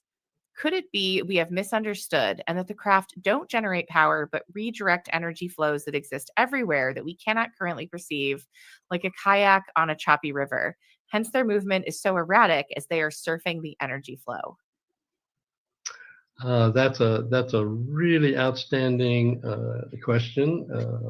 And I really pinned Lukatsky down. I mean, after all, he was our connection to the Defense Intelligence Agency, and said, "Can you tell me anything more? Are you really sure there's just nothing there you can put your fingers on?" And he said, "There just isn't." So you're kind of forced in the position of saying, "Okay, well, maybe it's energy is being sent from some other location, a mothership, say, and it's being used to power this craft." And there are systems like that that we use, not so exotic as UAP, but nonetheless sending energy from one location to another to create an effect. So it could be something like that. It could be even more exotic. For example, maybe the NHI inside the craft have mastered psychokinesis and they run the craft by some mental process. I mean, as far as I'm concerned, all these issues have to be on the table, can't be thrown out because they're crazy, and have to be investigated. So in the case of that particular craft, I'm just as stumped as I can be. But I think we have to think of all possibilities and chase them down to the best degree we can. Well, thank you so much for that. This has been absolutely fascinating. It's been an honor to talk to you, and I know everyone's so grateful that you took the time with us this evening. Thank you. Thank you. All right. Well, we are going to head into our next segment. We're going to be talking to Dr. Jim Segala, and we actually have a clip to share from UFOs Investigating the Unknown. In this clip, Jim has been studying in manifestations of UAP in a location in New Hampshire, and that's where the clip will pick up. So let's check that out. I suggested to this person that we need to understand what's going on in the environment. So we put a piece of equipment there that would look at all sorts of different signals. So this device was designed specifically to identify the signals present when UFOs fly by a particular area. I put together as many possible signal sensors as I could, one being a high-level camera that is capable of capturing visual and also infrared spectrum. Then at the same time, I could look for these electromagnetic signals that come off of these UFOs. All of those sensors are mounted and they go to this computer here, which then sends all that information over Wi-Fi up to the cloud where you can view them and you can run it through any kind of models and things like that. We put my device pretty close to his house. And there was a big spike in some of the sensors that indicated something was in the environment that was making a lot of electromagnetic noise. One example is you have the magnetic vector getting hit. Now, the magnetic vector is the gravity. It's very difficult to do that. You'd have to have some very, very massive object like a moon or something like that to create this kind of spike. And it also happens with the gyroscopic sensor, which is the indication that these objects are twisting around. Those are just two examples. The equipment collects data all day long. I have algorithms that are looking at this, and what this is allowing me to do is understand a pattern as these anomalous events unfold. So every time this individual sees a UFO and it's followed with some changes in the environmental signals, now I can see a correlation. It gives me the ability to start predicting some of these things. Well, very exciting. It looks like you have a lot of fun at your job, Jim. Thanks for being here. Oh, you're welcome. This is great. Well, I'm going to just go right into questions from Redditors. Our first question comes from our experiencers, from the user Mega Blockman. They ask, if you had unlimited funding and no confidentiality restrictions, what specific tests and experiments would you conduct, and on which types of samples or test subjects? Well, it's kind of ironic that you asked that. So a lot of the work that I did that came up to this point started out with Hal's organization when I was working with a medical professional. We were trying to understand why were people suffering medical conditions or having emotional conditions or having personality changes when UFOs were present. So at that point, we decided that there must be some external vector that's actually coming out into the person that's actually making this their physiology change when this high energy objects are present. So if I was to be asked, what would be the ultimate experiment that I'd like to get into, is that I would like to take lots and lots of people that see these things and instrument them, and while they're observing this phenomena, record what's going on in the outside world. And if I can actually match a change in these electronic signals or whatever signals with what's going on in what their narratives say that they've seen things, or they're taking photographs. I mean, when you get, that's basically two sensors, right? Your body, your mind, and you have scientific instruments around you. That's two scientific data points, and that's a real data point that you can use in statistics. That's really fascinating. It seems it's really interesting to me that it seems like some of the best data, or maybe the most available data that we have, is actually the physiological effects that these craft have on individuals. Would you say that's accurate? That's correct. Again, going back to, it seems everything happens from Hal's organization, but Hal put me on a team with a medical professional, sent us out to look at injuries that occurred when bona fide observations have been made of crafts, and we found that there are medical footprints that are left on a body that are verified through the medical people that analyzed these people when they went to the hospital. They got admitted to the hospital with these crazy pathologies, and it comes out, they said, we have no idea why this happened. So they call up and they say, can you guys come and figure this out? So you go there and you investigate and you get their narratives and understand what their histology is, and you find out that this is not something that is something that they invented from their head. This is something that came from the outside world. So when you see things like that, you start saying, well, these things have to be real. I mean, I constantly get called from people that say, we have these conditions, I've developed this weird blood disease or autoimmune disease. And it just so happened to happen right after, I have a verified observation of some UAP. That is really fascinating. So our next question comes from our UFOs from Holloway series. Based on your research, what is the single most compelling piece of evidence or data that suggests UAPs may not be of human origin? And why do you find it so significant? Well, again, it goes back to this whole thing is that, Hal actually talked about this. You have signals that are present in an environment. You have electromagnetic signals. You've got, we got Wi-Fi all over the place, our cell phones. We've got mechanical systems that, show vibrations like the sonic. And then you've got, fermions. So you've got chemical signals. It seems that whatever signals that are making these people have these experiences, right, is not of normal things. You could put a Faraday cage, which a Faraday cage wraps you in a protective shield that no electromagnetics or no waveforms can come in there. Even when you do something like that, these signals end up coming in. So it looks to me as though these are something that is really beyond our capabilities to control. I mean, we know about entanglement, we know about these things, and it's very expensive to do these things. To do it out in the middle of a field, to have entanglement happen in the middle of a field seems to be well above our capabilities. And Hal touched on this, and it's like you just look at this thing and says, if we did have this technology, it'd be really cool. I mean, it would be great, but it just doesn't seem that we have that ability yet. And I follow the journals of the archives and all this stuff. And you would see some semblance of papers that come out to talk about this stuff, but you don't see that. Where if it does happen, it's happening behind the scenes with something that I can't explain.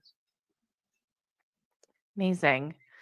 Our next question comes from the High Strangeness subreddit from a user Substantial Pressure 3. They say, I've heard about Dr. Segala's sensors, and I know that Dr. Garry Nolan studied the brains of government employees and contractors who were injured by close contact with UAPs. Was any of that data ever used in conjunction with Dr. Nolan's work? Has Dr. Nolan seen that data? And also, where can I find those interviews that Dr. Nolan did about his research, the research comparing Havana syndrome and the injuries suffered after UAP exposure? They seem to have completely disappeared. Well, it seems to be a question for, yeah, it seems to be a question more for Garry, but I will tell you that, I spent a lot of time with the same medical professional studying a lot of the cases from the Havana syndrome. And it seemed that a lot of the cases that we originally studied back in 2015, 2016, which or bona fide observations of UFOs had the same look and feel and the same characteristics as the Havana syndrome patients. And there was a great article or a great report by the National Academy of Sciences that detailed exactly what they found. And you could put our research and their research side by side and have the same thing. So if Garry wants to weigh in on what he used for data on his experiments. Just to be careful, we didn't do any experiments on any individuals. First of all, that would require an institutional review board, et cetera. But we did look at a lot of the MRIs and associated clinical data of many of these individuals.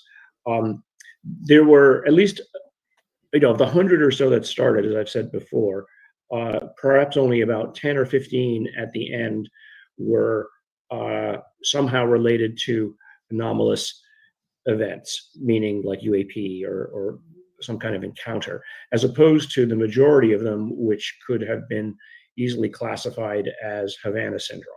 Now, interestingly, the same kinds of obfuscation techniques that are being used around UAP have been used around Havana syndrome. And, it appears that Representative Turner, one of the reasons he might have been removed from his position on the Oversight Committee of Intelligence was because of how others were annoyed that he was blocking access to the information around just Havana syndrome. So it seems like the playbook is reused in that context.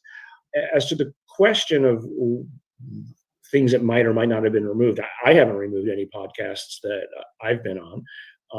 They might just get removed from disuse, or somebody's website goes down or something. I've never felt suppressed around that.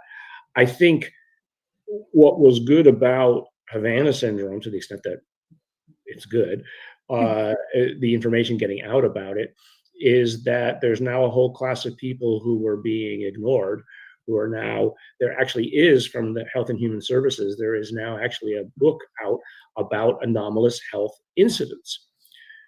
And that is fantastic, that all of the efforts that we put into it over the last decade, there's now, and that booklet outlines for people the steps you can take as a government associated employee, military, intelligence, or otherwise, to be seen through the government associated health system.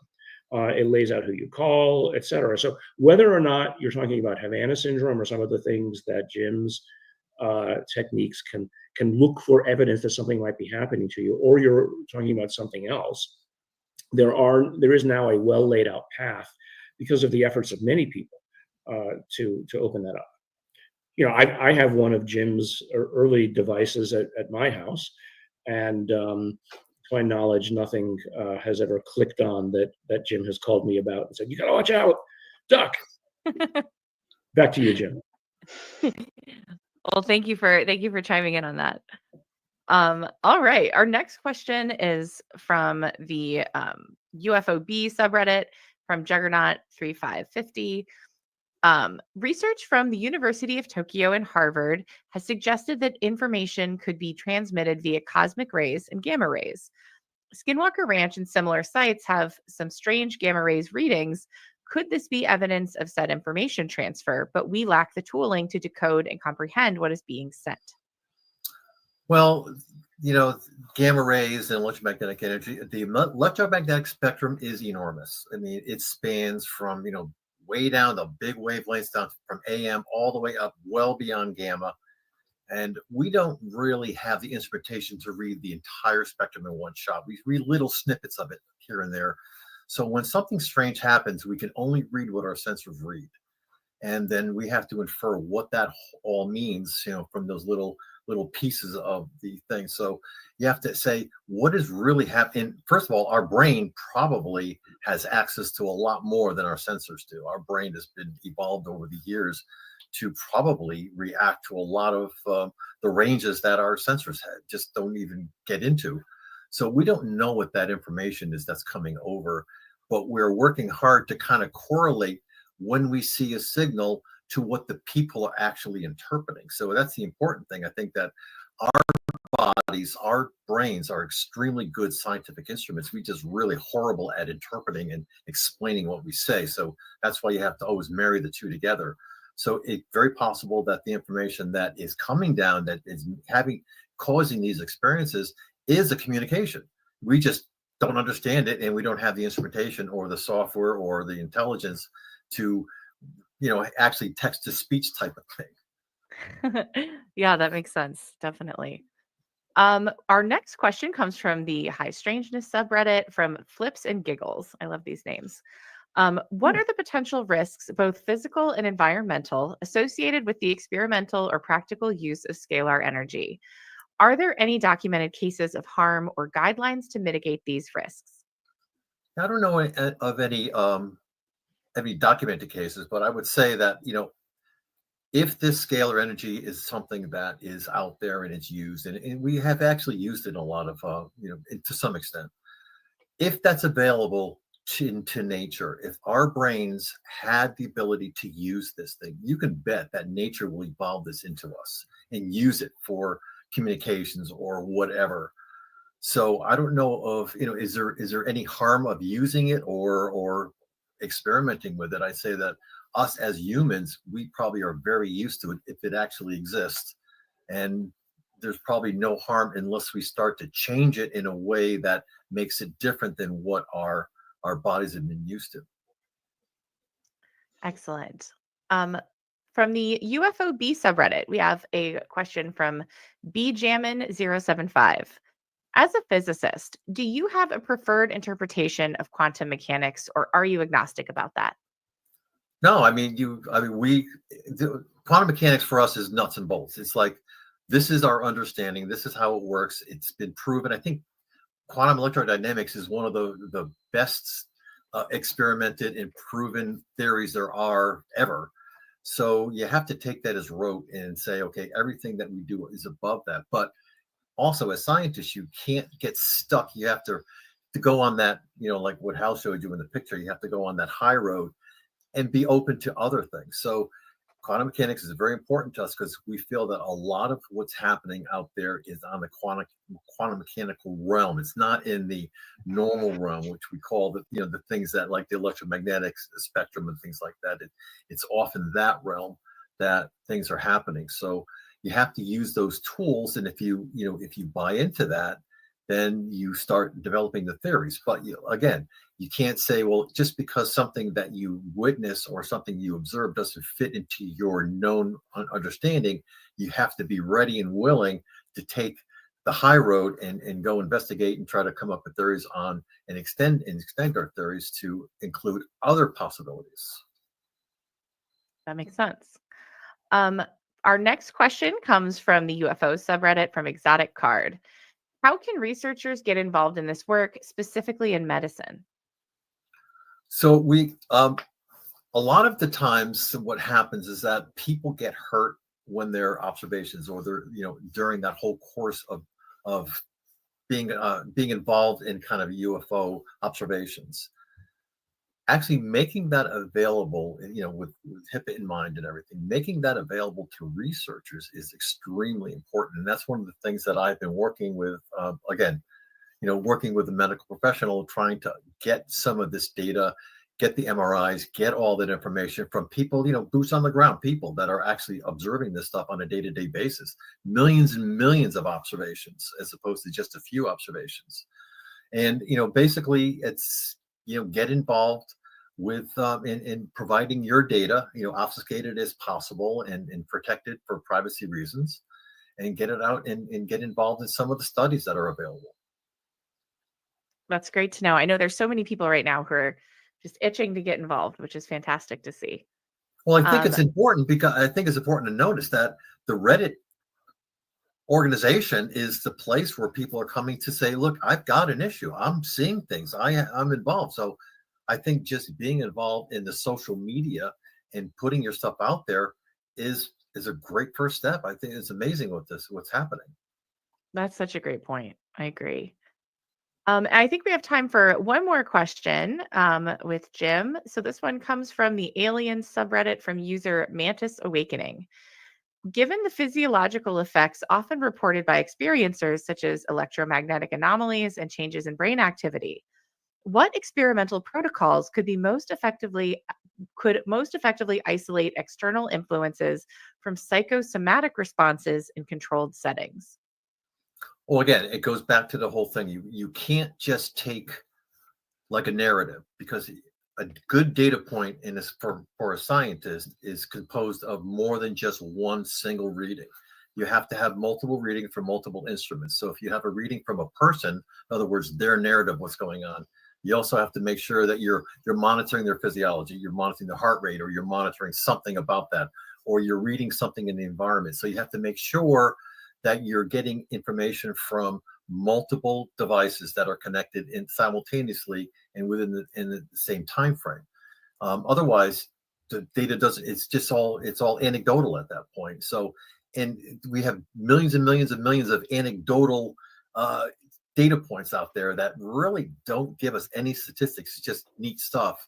It's when you start marrying all the other stuff, the actual scientific readings into it, that's when you actually could use it in a scientific model. Excellent. Well, Jim, thank you so much for your time today. It's been so fascinating hearing more about your work, and it's been wonderful speaking with you. Yeah, it's good to be here. All right. Well, we are moving on to our third segment. And in this segment, we're going to be hearing from Dr. Garry Nolan. I'm just going to launch right into questions. Are you ready to go, Garry? Ready to go. All right, let's do it. From the High Strangeness subreddit, from user Irrelevant Appellation, during your recent interview on engaging the phenomenon, you explained that due to the difficulties discussing UFOs, especially the most academically disruptive woo aspect of the phenomenon, you believe starting with more nuts and bolts, scientifically credible elements might be necessary before opening the floor for broader inquiry, comparing the release of information regarding UFOs to giving children sharp knives and highlighting the need for proper preparation before revealing what had the potential to cause chaos. On this basis, and knowing the public have not been told what's going on by those who know, how do we know this is actually to protect us from societal collapse and not to prevent those who control what we know from losing that control? Wow. So thank you very much for that question. That Yeah, had it's an about easy one. 10 Start easy. layers in it. First, I want to thank you, and I want to thank the Reddit community for their, frankly, their professionalism. You often want to go anywhere to follow up on a subject matter, the various forums and subforums of subreddit, I lurk. I don't often answer anymore. But anyway, so thank you very much for that question. All right, so the first part of that as to what it is that we should be studying first. I want to disclaim for myself, I'm not uninterested in the many areas of so-called woo. It's just that, as some of the prior questions to Jim and Hal relate, is how do you approach the science of doing an experiment with it? And so, as a scientist, I mean, my way of thinking is I isolate the thing I'm exploring from as many different unwanted perturbations as possible. I perturb in the way that I think is relevant, and I look for a response, and I hope that somewhere between the perturbation and the response, nothing else interfered, such as was mentioned before, a psychosomatic response. So isolating that, and so I don't know necessarily how to isolate, or at least at the beginning, the so-called woo experiments in the fields that I work on. But look, those kinds of experiments have been done for decades, and Hal was instrumental in the Stargate program for designing experiments that made sure you didn't inadvertently let some data slip into the experiment that would cause the recipient to claim that they saw something when in fact it was actually a mistake. So, but I also have to be realistic about what it is that my scientific colleagues will accept. And so, even in my standard science, the work that I do every day, for instance, long ago, I said, hey, I can make retroviruses in 3 days rather than 3 months. And I told this to the guy who had originally created the technique that made it in 3 months, and a Nobel Prize winner. And they said, oh, it ain't going to work. And I said, okay, well, I'll try it. They didn't laugh at me, but it didn't. So you have to do the experiments. But once I showed that it could work, now all retroviruses are basically made by that technique. So you have to have experimental protocols that you can trust, that you can show somebody else it will work. But once you burn that pipeline and you show people that, hey, this is true, it sort of opens the door for other questions to be asked. And so, I and Sol, for instance, are very interested in the experiencer issue because the majority of the stories out there are from experiencers. But you have to be very careful when you're talking about what people experience, because you're really getting very close to a medical experiment or psychosocial. And I'm not a psychiatrist, and so I want to be very careful about those kinds of things. And so, but by showing that, at least at the beginning, it's okay to talk about materials research, It's okay to do analysis of data that I was brought on people who claim to have been harmed, and that I can come to limited, I wouldn't call them conclusions, but at least provide data and then some framing of how one could interpret what that data means. And then showing everybody, okay, this is okay. And Nolan didn't get boiled in oil for having done it, although I do occasionally get boiled in oil. But and then more people have gotten involved. And for me, that is fantastic, because just like with the Havana syndrome, once it became obvious that it was something worth studying, and the government got involved, I didn't have to do it anymore. And so, the whole idea is to not be the person in control of all of it, but to give other people the tools and the permission structure that they can do it. So I would love to eventually, before my whatever career ends, publish a paper in Nature that says the woo is real, or something to that effect. But, until that time, science is always done incrementally by small steps. My former mentor, David Baltimore, when I was at MIT, Nobel Prize winner, who actually discovered how retroviruses replicate. I remember in group meeting, people talking about, well, this correlates with that correlates, the correlation. And in my prior lab, we didn't ever really talk about correlation. I said, why are we talking about correlation so much? Why is it all? He says, because Garry, and an interesting word choice, actually I still remember it, data and results in isolation are phenomena. But when you can relate something to prior knowledge with correlation, you are relating it to the total foundation of human knowledge. So you have to build the castle piece by piece. And that makes total sense. And so, it's those little snippets of teaching and wisdom that you get across your career that you embody and say, this is a principle by which I approach it. So that's really the reason why you take step by step. And then, frankly, as well, there's only so much any one person can do. And the whole idea of creating a permission structure for other people to do it is to be able to bring in others to help. And they are. I mean, just look at the literal cottage industry of organizations that have now sprouted up. And Sol is taking some hand in helping to coordinate intergroup discussions, because Sol doesn't want to do it all. And so it's, I think that's really the value of how we're taking this. That makes a lot of sense. I think, is it fair to say that to you, it seems reasonable that this stuff is taking time to acclimate people to do science correctly, but that over time, hopefully it might speed up a little bit as kind of some of these breakthroughs become more known? Yeah, let's just think about the materials research, right? That's the easiest for me to enter the fray, because my whole career, for instance, in biology, has been trying to, as with the rest of biotechnology, reverse engineer the human body. We have this extraordinarily complex organism instrument that really people don't understand how it works. And we're trying to pull it apart piece by piece. And so the rules of how you reverse engineer nature are there. Physicists do something similar. So those rules that I've learned about how to do it, I've been applying to, the materials work that we're doing now. And I kind of use a bit of a carrot and stick approach with it, in that, I'm going to use the tools of science and public funding to the extent that, I'm allowed within the rules and framework that Stanford sets out for me.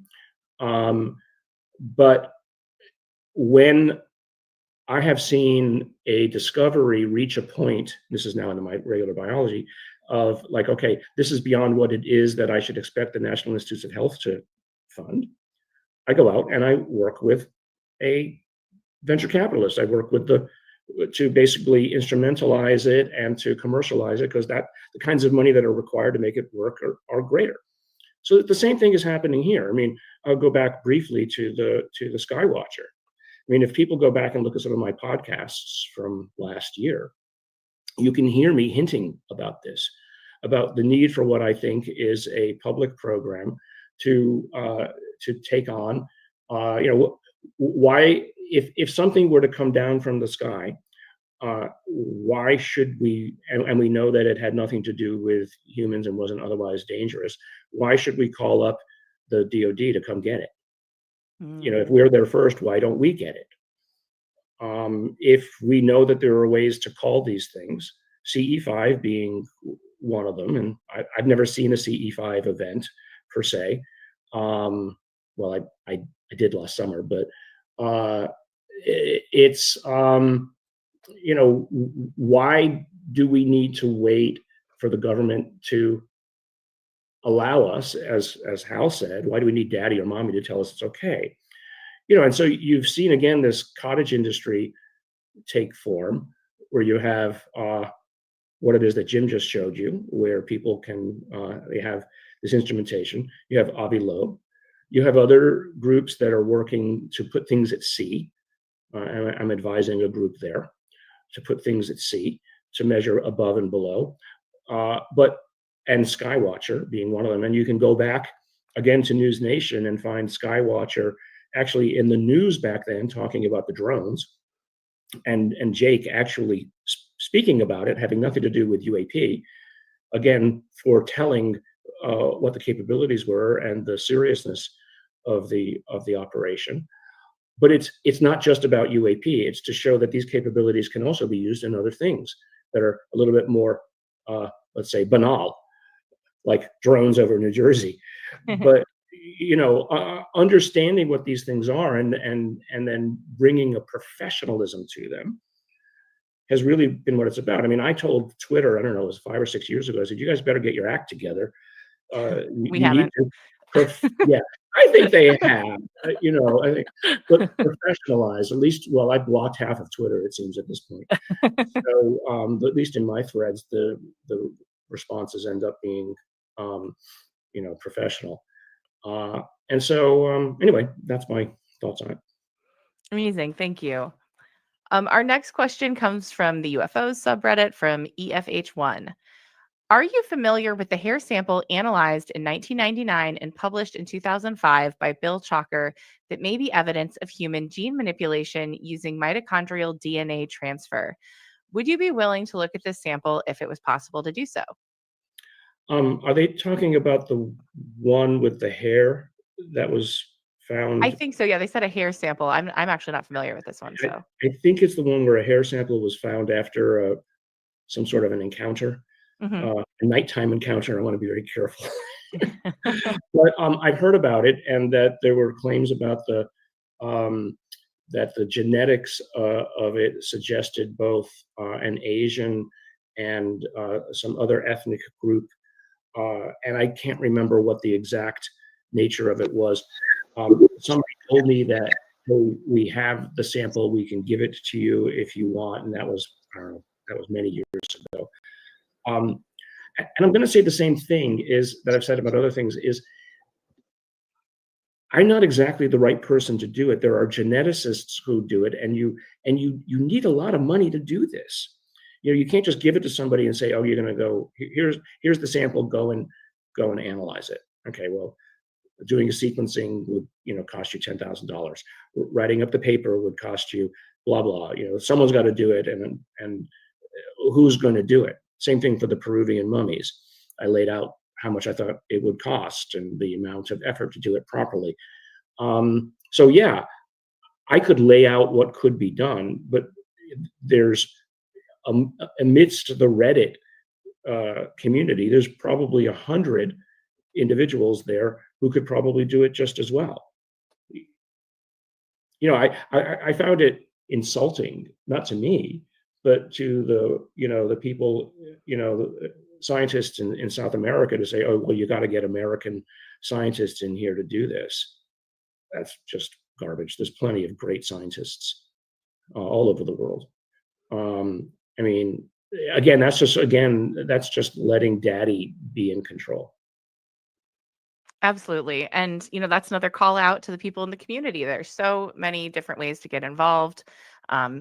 Garry can't possibly do every experiment. And, So we and organize yourselves. If you can ask the question, you can find other people interested in that question, raise money, find somebody who might be able to do it, learn how to convince a scientist to do it for you, or with you, or pay for the thing to be done commercially, and go from there. It is citizen science has to be the way. I mean, and that really is the impetus again behind the Skywatcher group. I love that. That's really fantastic. Our next question comes from the High Strangeness subreddit from Chessboxer4. One of the biggest obstacles to disclosure seems to be the impact upon the collective perception of science and scientific authority, which has declared the chances NHI are here so minute as to be basically unworthy of consideration. If disclosure makes many of our scientists look incompetent or ineffective, and most importantly, unscientific, how will that impact the scientific community and the collective perception of science? Well, the first thing I would say, it is the job of the scientist to be wrong every day. Because tomorrow, after you figured one thing out, you're going to figure out that yesterday you were wrong. And so, yes, I think there will be a lot of "I told you so." I think there will be a lot of head scratching and a lot of pushback. There's still people today who think the Earth is flat. But scientists do have a way of adapting. And so I'm not that depressed about what will happen to the credibility of scientists. I think it's going to be up to the scientists who are willing to convert based on data and results to say, okay, well, this is worth my time to look into. I've taken the time because I've already achieved what I needed to in my career. And so I find the question of whether or not there is something here fascinating. And for all the reasons that Hal laid out and all the people that I've spoken to, I can't see that many people lying about it across a decade and keeping the story straight. So I think it's worth the effort. And what I'm pleased with are not only the number of scientists who come up to me at meetings and say, "Thank you for doing this. Would you actually talk about it publicly, at this meeting?" But also the emails that I get just thanking me. Hundreds of emails and dozens from scientists saying, "This is really exciting. How can I help?" So I think there's probably a lot of people who only because of stigma don't want to admit that they think it's real. Not because they have anything against it. Yeah, there's a bunch of people who are just, sticks in the mud. And that's just, but those people are important as well to have in a scientific community to basically act as the guardrails to make sure that you don't overconclude. That's a great point. Jim, did you have something you wanted to add to this? Yeah, I just want to kind of augment what Garry's talking about. The stat I heard not too long ago was that over 70% of the population of the world have claimed to have an experience of some unknown phenomena. So when you start thinking about, is it really possible that they're all delusional? And I think what happens is that the scientists will start or are looking at that and saying, well, yeah, I can't decide. I can't say it doesn't exist anymore. Therefore, there's some opportunities to get into some very strange things where it's almost guaranteed to have some form of results better than what they have right now. So I think just the population at large is pulling the scientists into this, maybe kicking and screaming in some cases, but universities are certainly not putting this on, first and foremost. The NIH is not going to do this, but citizen sciences are going to get funding, and people are going to start getting funding for this type of thing, and we're going to start accelerating. I feel that we're going to start seeing more results and more published papers in incredible journals. We've published on the Council Bluffs material, which wasn't extraordinary from a technical standpoint, but I think we proved beyond a shadow of a doubt that it wasn't the most likely scenario of thermite, because there was no evidence of aluminum oxide anywhere in the sample, or which would have been what you would have expected. And we've studied a number of other materials that are very odd. We're now studying a material that shows some very interesting structure at the nano level. I'm not sure what it means, and the first thing I told the students to do is I said, I want you to go and find every other manufacturing technique that humans know about that might have accidentally made something like this. The last thing you want to do is publish something and then somebody says, oh, you idiot. Here it is in the Metallurgical Journal, 1953, of what would happen. And so, it's easy. For instance, the so-called alien honeycomb from New Mexico, that was, there's a book about it. It looks extraordinary. I have pieces of it, until you go into the literature and you find out, in fact, that the exact threading loop is actually a fishnet loop, and was used in the 1950s to keep resin in place as you bonded two pieces across aluminum honeycomb for aircraft. It's all there. How you make it, what it is, an actual picture of it. And so it's not alien honeycomb. And so the claimed isotope ratios, you can look at the results and you go, okay, well, I don't know who did this mass spectrometry, but those are clearly di and triatomics. They just basically didn't know what they were doing. And so, I don't like being the person to come to the table and saying, well, it's garbage, or you misinterpreted it. All I want to do is say, okay, well, let's look at it again the right way. Anyway. That's really interesting. I hadn't heard about that honeycomb case. That's fascinating. Our next question comes from the subreddit UFOB from Beautiful Throat 111. Based on your knowledge of the subject and your medical background, what do you think would be the greatest benefit, cure, treatment that humans could get from alien tech or alien intelligence? To phrase it another way, which disease, if cured or treated based on NHI, would have the greatest positive impact on humanity?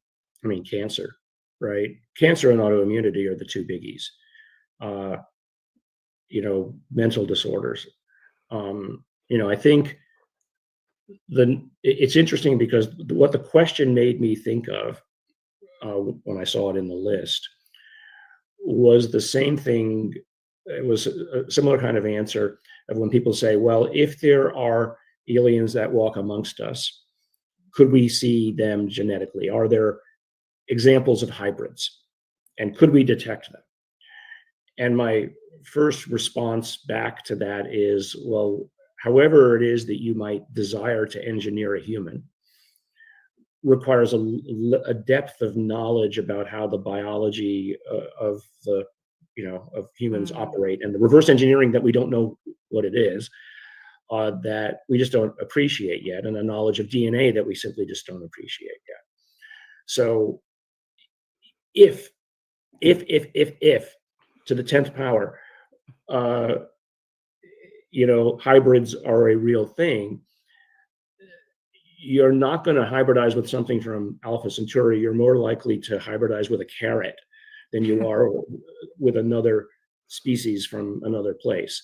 So to me, the only way that hybrid as a term would operate would be that somehow humans were manipulated, taken aside, a separate group or colony was set up, and they were essentially grown or kept as a group by whoever it is that collected them, not that they're slaves or anything, and that they were manipulated in some manner. But again, it requires a depth of knowledge that would allow for manipulation and synthetic biology that we just don't have right now.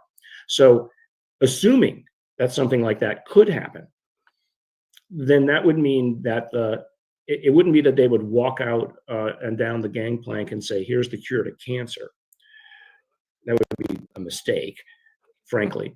It would be, here's what you need to know to figure out how to do it.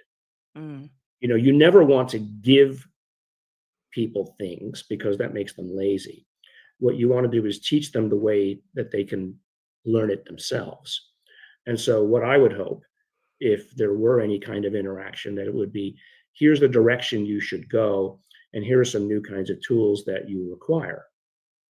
You know, people have heard me talk about atomic imaging and things, and so I'm just taking it into, you know, into my own hands. I think the next level of research and understanding to accomplish the kinds of biology that we want to do for cancer, as a for instance, is atomic imaging and understanding the bond structures between, you know, atoms. And we just don't have that right now. You know, and people have heard me talk many times about this. I mean, in the last year alone, I've had 6 cancers. I've just had stuff removed all the time. I've got huge surgery coming up because of something near my eye. Oh my gosh. You know, but it's okay. It's okay. People have it worse. It's something that we need to solve. So that would be, if there could be anything, it would be cancer. And then autoimmunity. I mean, all of it, cancer and autoimmunity, all revolves around the immune system. And so understanding how the immune system operates has been my, you know, I've developed, you know, half a dozen instruments that help the world do that. I mean, that's incredible. And I'm sure there are so many people, if not most people at this point, watching this live stream who've had cancer, or if someone that they love has had cancer. So it's really important. And thank you for the work that you do on that.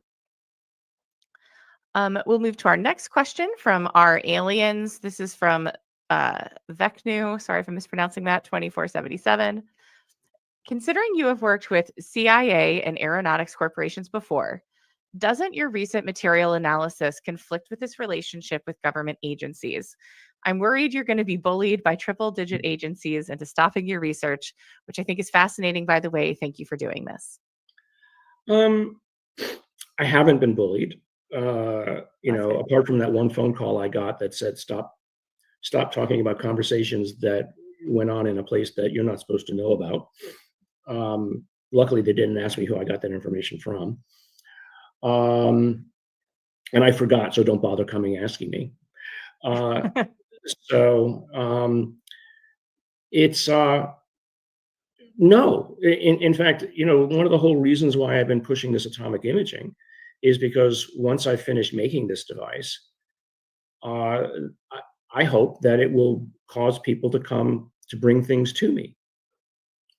And, you know, to the extent that it doesn't break national security laws, I want to publish on it.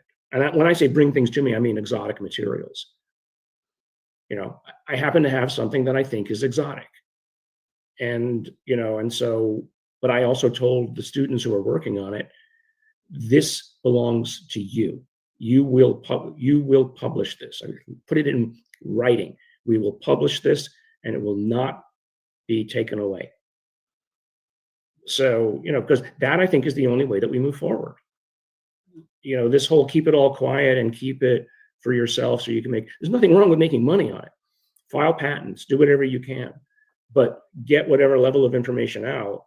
I mean, proving beyond a shadow of a doubt that a material was made in no way that humans can accomplish would be as close to the smoking gun as would be, you know, an alien walking out at the Oscars and giving the nomination speech or acceptance speech.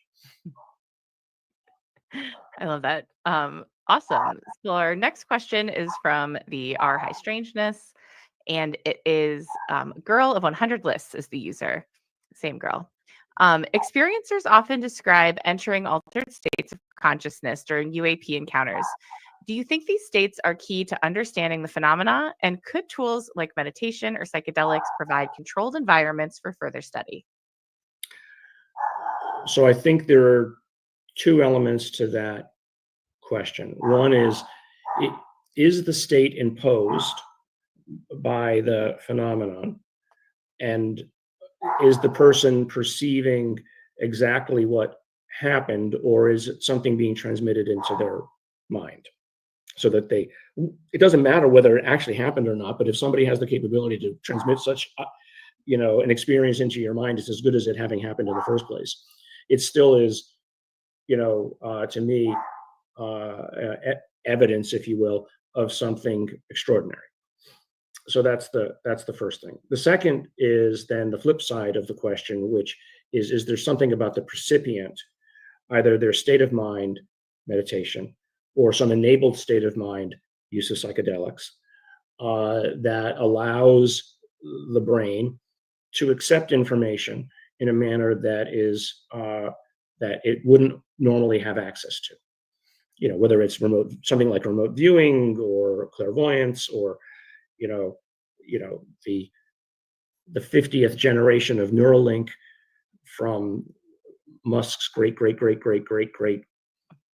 it.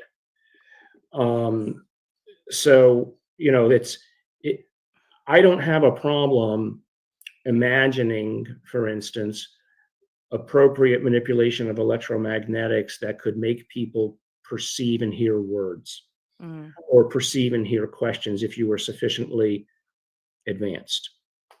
Where and how you would access that in the brain and how it's done and how it's focused, I have no clue.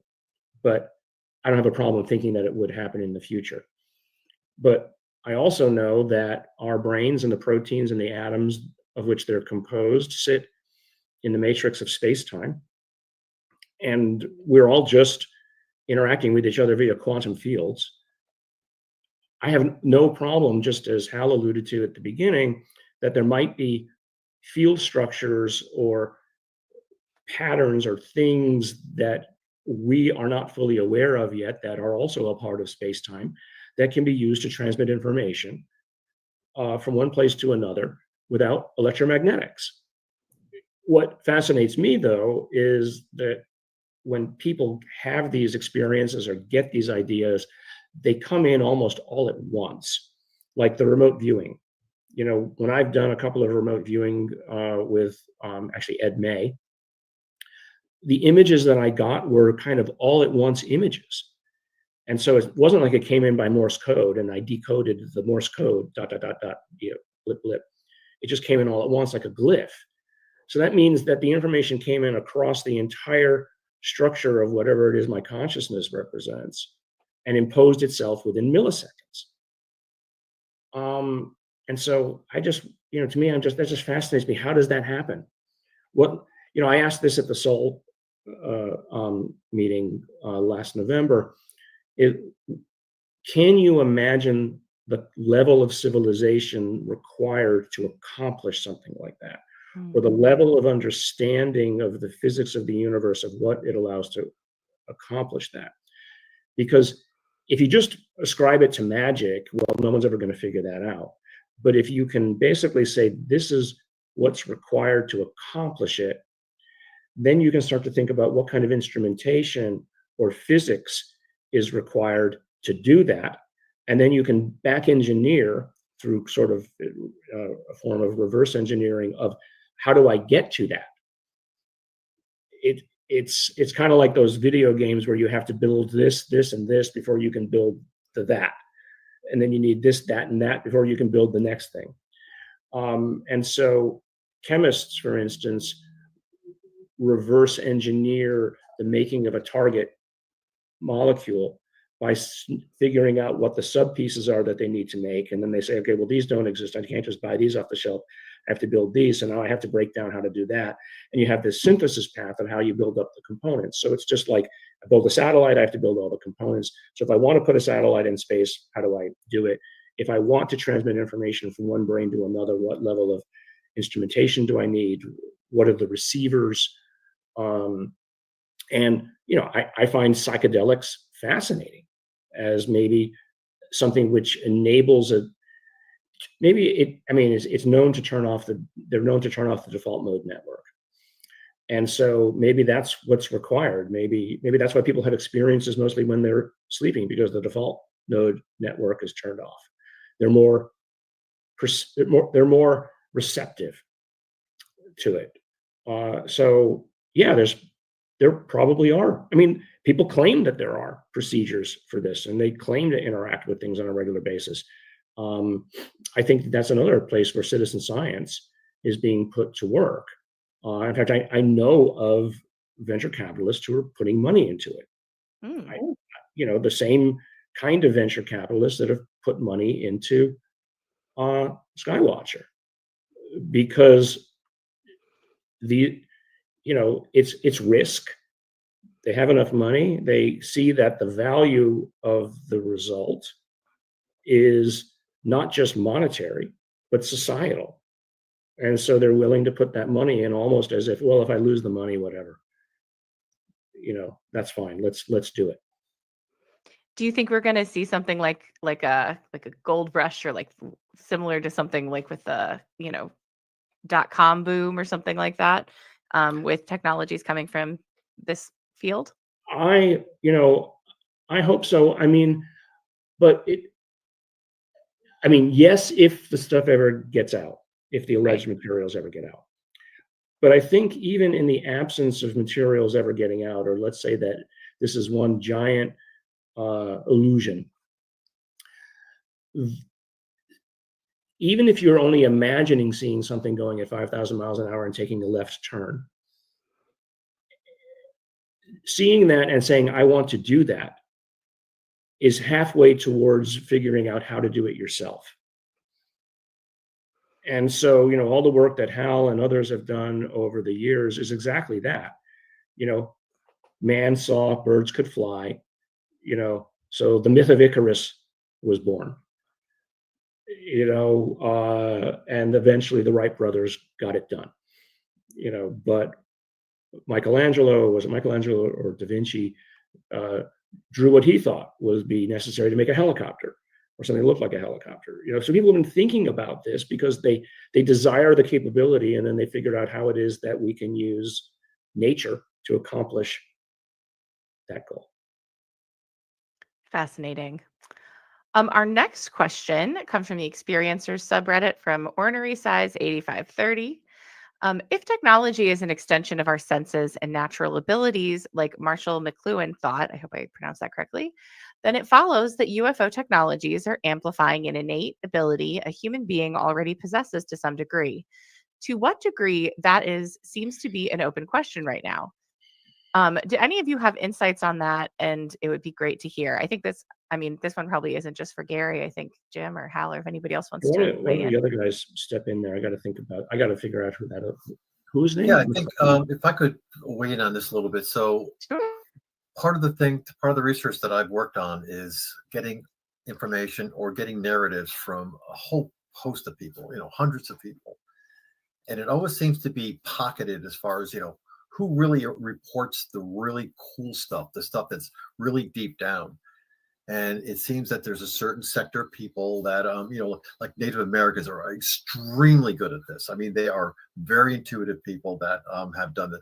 So a lot of that type of thing you get where, certain people seem to be just much, much better at doing or interpreting this information that's coming from this phenomena than other people. I mean, there's other people that it just washes over their head and they don't even realize it's happening.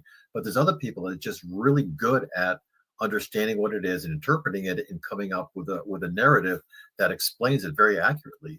And it seems to be, maybe not genetic or upbringing or religious background or whatever. It really is just, it's amazing that there's certain groups of people that are just really good at this. And that might be cultural because they're taught not to ignore it, That's or right, they're taught that it is part of their natural world. And so they see it. There've been plenty of studies of if you're told that something doesn't exist, you just ignore it in the environment. And I call it the mirror test as sort of a sign of intelligence. You put a mirror in the jungle and see which animals figure out that it's them. So this might be a form of a mirror test. Maybe it's us figuring out that them is us. That is really interesting. Did anybody else want to weigh in on this one? Well, All right, another let's actually another Yeah, go ahead. interesting thing. It seems that a lot of people that have suffered some form of brain injury or some form of, it doesn't have to be an injury per se. Maybe they spiked a 104 or 105 when they were younger or something like that. Seem to be much more intuitive and report a much better narrative of their situation than others. And it seems like that just washes away all of like what Garry said, the stacking of all the norms that are piled into us as we grow up and go through school and go through our education and things like that. It might strip that away. It just seems that it's very odd that there are high percentage of people that have had injuries in the past or have some conditions in the past that seem to be the ones that are much more intuitive. I have my explanation for part of that has been, people have, some brain injury or a medical issue, and they go brain dead, and maybe what's happening is, and we now know that certain parts of the brain can reform, and so if you have damage, there's going to be neural growth, and maybe paths between parts of the brain that weren't connected before or were otherwise blocked because of just natural processes, and you've matured, and that part of the brain just gets turned off. Maybe you've grown a new connection. And I actually find those people more interesting in some ways than those who have a natural ability, because if you can look at the before and after in some way, then that tells you what it is you need to do for other people who might want it. Right? That's kind of the clue to how it is that you might enable it in somebody else without them having to go through a life-threatening, heart attack or car crash. This brings to my mind the telepathy tapes. I don't know, Garry and Jim and Hal, if you're familiar with those, but these some of them adults, but autistic young people that are non-speakers who are telepathic with great ease. And it seems to be that whole group of people has this special ability. I don't know, Garry, have you thought much about that? Yeah, I mean, sometimes what I wonder about, and let's just talk about even not just telepathy, but in autistics, high functioning ability to, compute the square root of some prime number to the nth power. And what it maybe means is that to live in this world, our brains are programmed to have certain formations. But if that, in an autistic, some aspect of their social interaction is blocked, but the brain, other than that particular block, is still trying to connect with itself, it builds a capability, or it enables the growth of a capability that would otherwise be crowded out in a normal individual. The brain always compensates. I mean, biology compensates. And so that's the way that I think about, these telepathy tape children. Right, because they can't communicate verbally, so they find another way to do it. Mm-hmm. People who are blind are known to be more sensitive to motion in their environment. Many are. You basically you listen to something that you didn't pay attention to before because you were so otherwise overloaded with information from your eyes or your ears. Right. In fact, in the remote viewing program at SRI, we decided to do some remote viewing with a person who was blind from birth. And what they described was exactly the path that someone took to go to a remote site based on all the feelings they would encounter, something blocking the pathway, the fact that when they got to the site, it was an uphill climb, and then the building was narrow and long because of the kind of sounds they heard were what they would associate with that kind of a building. So it's really interesting that actually we got a really excellent description of a remote site on the basis of somebody who had no visual clues or words to use in describing it. That's all really fascinating. Thank you all for weighing in on that one. Our next question comes from the UFO subreddit from Dave Lawn. If the connection to the source occurs via the caudate putamen and it is a vestigial ability, how can we revive this dormant capacity? What is the best method to achieve this, excluding the gateway method? And if it cannot yet be disclosed due to controlled disclosure processes, when will it be revealed? Well, first of all, I know nothing about any controlled disclosure of anything, frankly. I mean, but sort of dissect that question about the caudate putamen. So the caudate putamen is a central nuclei in the brain, collection of nuclei. And nuclei in this term only means a collection of nerve cells that subserve a particular function. That processes almost all the data in your environment that the sensory apparatus can collect. And it tells the body how to move. In fact, 30, 40 years ago, people only thought that the caudate putamen and basal ganglia were involved in movement. Until people realized, well, to move, you need to know the world in which you're trying to move. And so you can't, so somehow that movement has to be associated with a processing center that knows what you want to do. And then it has to be able to build goals. And then they found out that it wasn't distributed across all of the brain, that goal forming and figuring it all out. And it is all processed subconsciously in the caudate putamen. And the basal ganglia is actually thought of as now as the brain within the brain. So when you ask the question, where might such information be processed? And that I was talking about, that glyph that seems to come, it somehow still has to be processed within the basal ganglia. So what better place for the antenna to be connected to than there? I mean, Hal was there when we had that aha moment, looking at the data with Jacques Vallée and Kit Green. When we were looking at it, it was that aha moment that it was like, whoa, these individuals that have a higher density of these connections, actually, a couple of them were remote viewers. And so that was kind of the aha moment that, wow, they're actually at the top of the list, the top of the pile in terms of the connectivity. And so does it prove anything? No. But what it does is that correlation that says, this kind of makes sense. And so, I know of an individual who is doing experiments, and he has the capability to do these experiments in people to try to stimulate this area of the brain transcranially. Oh. And, so we'll see what the results are. Wow. Yeah, that's really interesting. Jim or Hal, did either of you have anything you wanted to add to that? No pressure. No, we're good. Okay.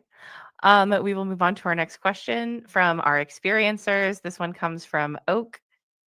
Some experiencers are able to call in orbs or spheres of light. Is there any specific interest in these particular experiencers over others? And are there any theories, or can you speculate what these orbs or spheres of light are versus traditional UAPs? Oh, I'm going to get into so much trouble for even trying to answer that one. Good, let's get in trouble. So what they are, let's start with that.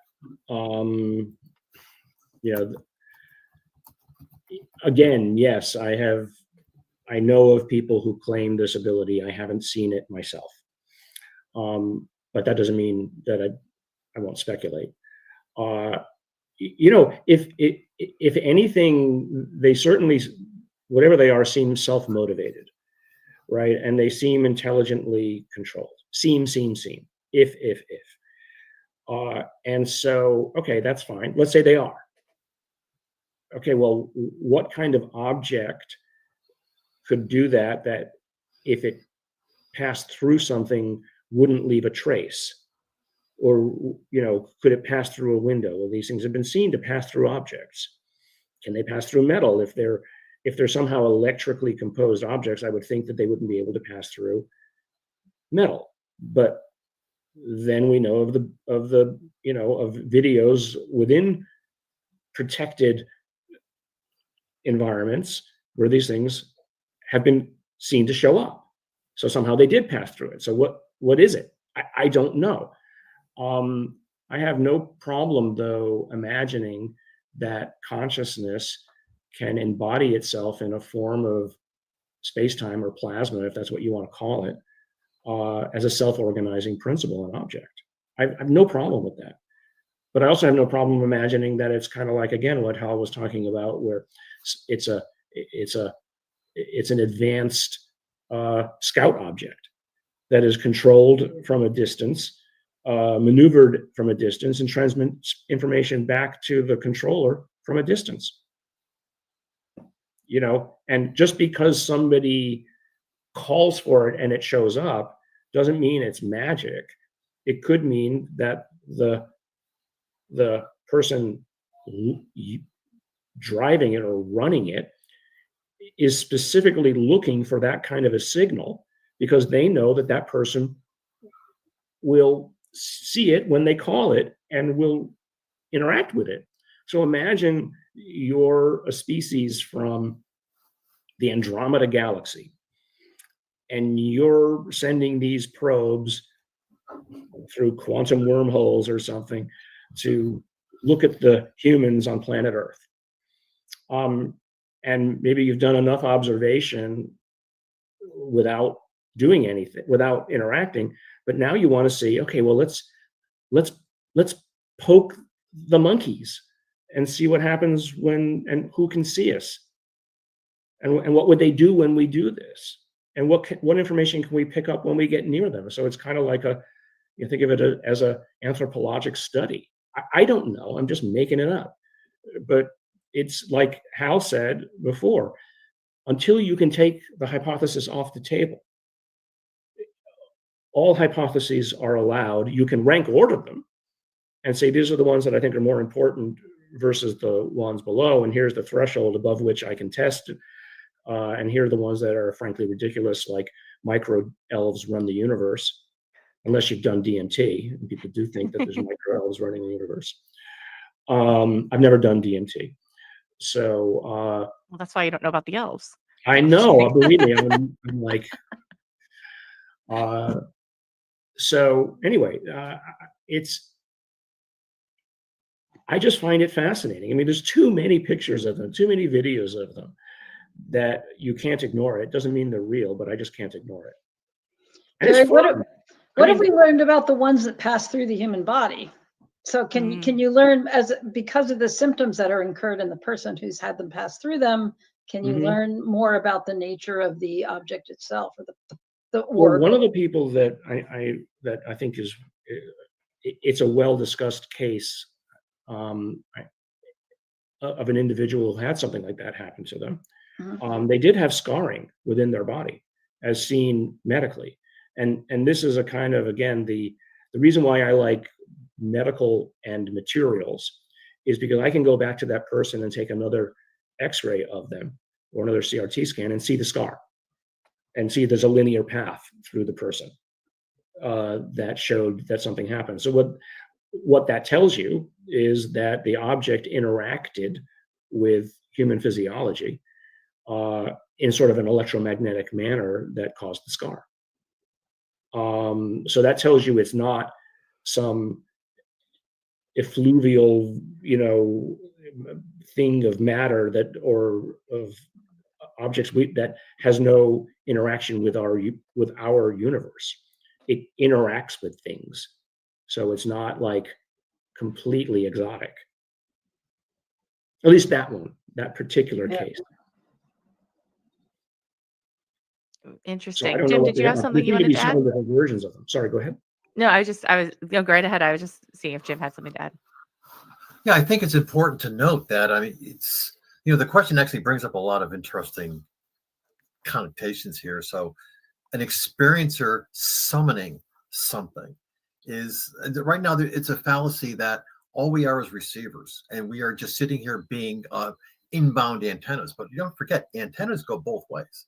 I mean, any antenna you make or buy or whatever actually can transmit.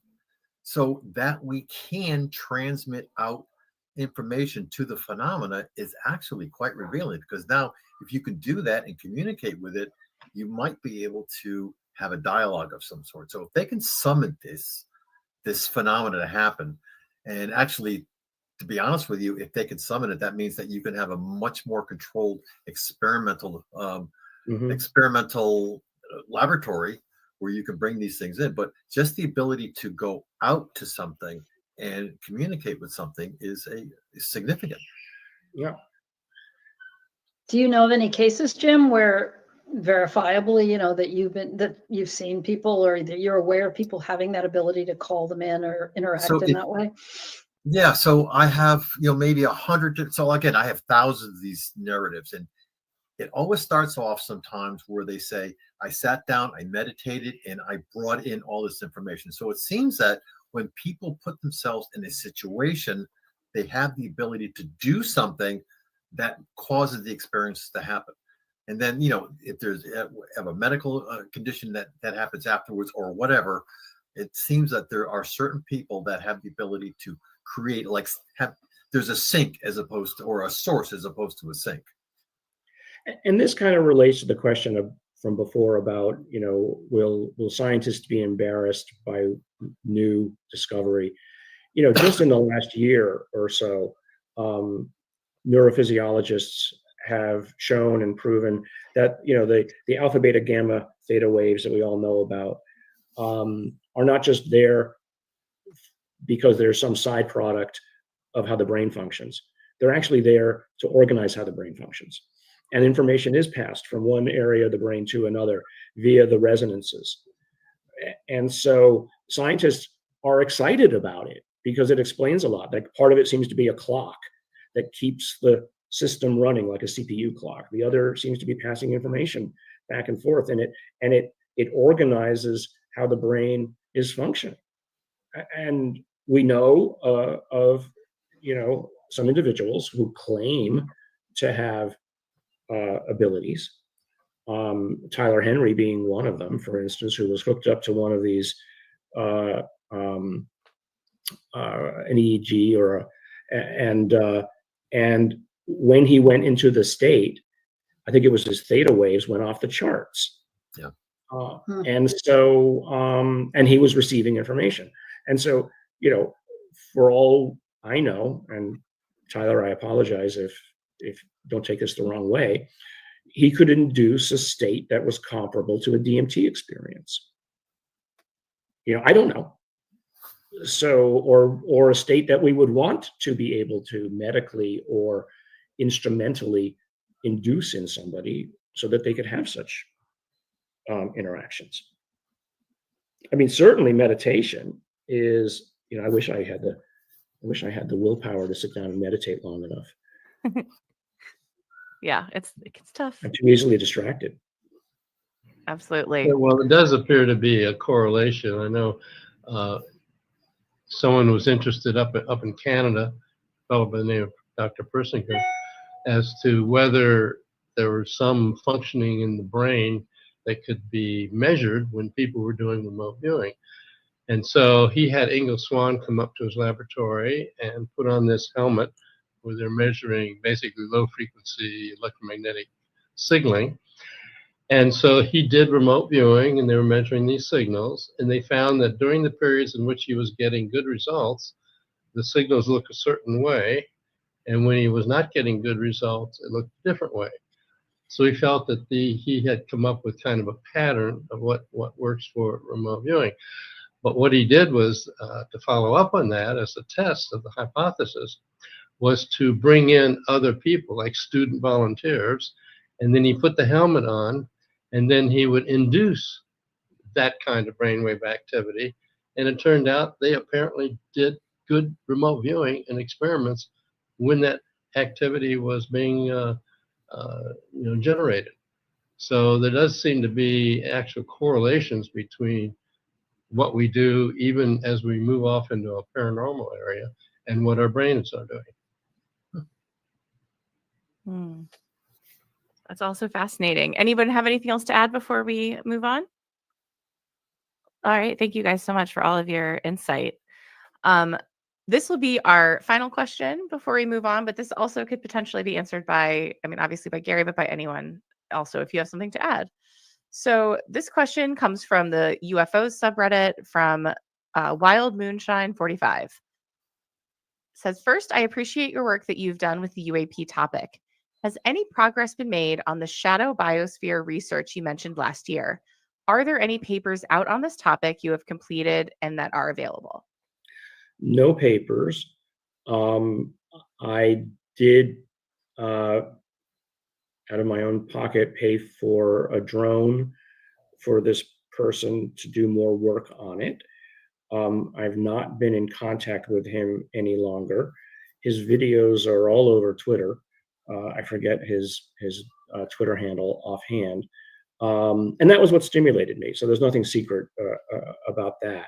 But I did what I could to provide him a better drone or camera system. So I thought it was interesting. You know, he had repeated videos of objects that looked weird. I mean, yeah, again, they could have just been something natural, but so the short answer is no. And again, I wish I had all the time in the world. I wish I had a whole research institute and I could people it with 15 professors who would feel completely free to work in this area. But, you know, setting up an institute at a place like Stanford, it's in the $50 to $100 million range before Stanford gets interested enough. Money does make universities come running. Yes, that makes sense. Does anyone else have anything to add about the shadow biosphere or something, anything related? No. Okay. Well, Garry, thank you so much for your time today. I know it's incredibly valuable. It's been an absolute delight getting to chat with you and to hear your thoughts on all of these incredible topics. So thanks for being here. Yeah. Well, and thank you to the others. I learned quite a bit. Oh, that's good. I even learned a couple of things from Hal that I didn't know, and I've already sent you some texts, Hal. Okay. That's great. I love that. All right. Well, we're going to move on to our final section. And our final section, we're going to be talking with Leslie Kean. Leslie, first of all, congratulations on UFOs Investigating the Unknown. I watched the whole thing. It's absolutely incredible. So just congratulations. I know how much work you must have put into all of that. Well, thanks, but I really want to congratulate Breakthrough Films, which is the film company that made the thing. I mean, they're responsible for how it looks, how it's edited.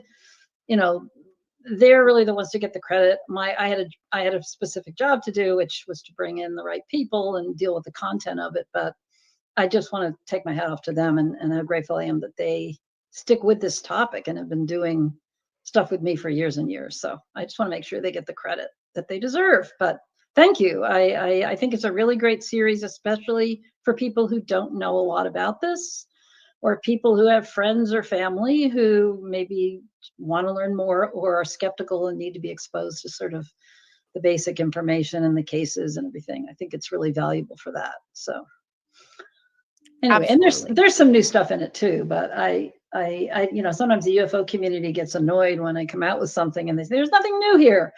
And I always have to tell people, we didn't make it for the people who already know things, who already know everything. You know, we made it for the people. The whole point is to reach a broader audience that hasn't been exposed to this. And that's our target audience. Yes, it's very important. And, you know, our online UFO communities, we soak up every bit of information so quickly that there's no way. I don't think you could. Yeah, absolutely. So I'd love to move on to questions from Redditors since we still have some more time. Let's start with this question from our UFOs from Golden Tate Warriors. You've written extensively both on UAPs and on paranormal and metaphysical phenomena. What is your take on the relationship between these fields, if any? Yeah, I mean, that's a really big question and a hard question to answer. I definitely think there is a relationship. it's really hard for me to pinpoint exactly what their relationship is, but there's incredible amounts of overlap. And, you know, when I wrote Surviving Death, which is the book I've written on the sort of consciousness element in 2017, it came out, I hadn't even thought about there being any connection to the material I had in that book to UFOs. Like, to me, they were completely separate topics. I think it was because I'd always just reported on the nuts and bolts aspects of UFOs. And since then, you know, I've become much more aware of and more accepting too of the sort of high strangeness, paranormal aspects of the UFO phenomenon and how they all interconnect. And I don't have the answer of exactly how, but, you know, there's we know that, for instance, that consciousness is affected by encounters with UFOs, that consciousness play a role in how people, in the perception of UFOs. Here we've been talking about people that can call them in. People develop paranormal abilities sometimes after they have a UFO encounter. Certainly the experiencers can tell us that the experiences they have involves both physical components and consciousness components or psychic components, or however you want to call it. You know, there's this fusion with UFOs of both realities. So yeah, I'm just looking at a few notes here. I mean, Whitley Strieber has done a lot of work on this, and he has situations where there are near-death experiences, which is something I've written about, where people encounter what look like gray aliens, or people that have UFO in close encounters or abduction type experiences and report seeing dead people within those experiences. So, you know, I don't know how literally we can take all of that. We can't document any of that, but there does seem to be this crossover between also sort of principles relating to the afterlife and to the UAP phenomenon. Whoa, sorry, I just caught my headset here. So, you know, I really think that, I mean, I certainly believe that consciousness functions independent of the brain, and I think I showed that very, very clearly in Surviving Death. And there is some kind of field of consciousness out there. There's some kind of field out there. There's other dimensions. And so the UAP could dwell in the same space or dimension as a lot of the paranormal phenomena that we observe and a lot of experiences that people have with afterlife phenomena. You know, I mean, I'm no expert on that. I just observe what everybody else observes, and I can't really say what it is, but I definitely believe more and more, and the more I learn, that there is some kind of overlap between them. And, you know, the scientists here who have studied them may have more scientific explanations for, you know, like Hal, who has looked at these things on a scientific level. But I'm just looking at it as a journalist and as observer, and as someone who's had my own experiences along these lines. And it's all a mystery to me how it interconnects, but I'm pretty clear, and personally, I believe that it does. And I think hopefully we'll learn more and more about that over time. But I don't know if anybody else wants to add anything to that. I'm really open to anybody else chiming in, because you guys are scientists and I'm not. So, but well, we can move on if nobody's got thoughts. Okay. But yeah. But I agree. I think it definitely feels like that is the next frontier for us as humanity. So that's really interesting. Yeah. Our next question comes from the Experiencer subreddit. How can experiencers contribute? I'm sorry, this is also from Long Jumping Lime 6571. Don't want to not say their name. Sorry about that. Okay. How can experiencers contribute towards healing the stigma surrounding the topic?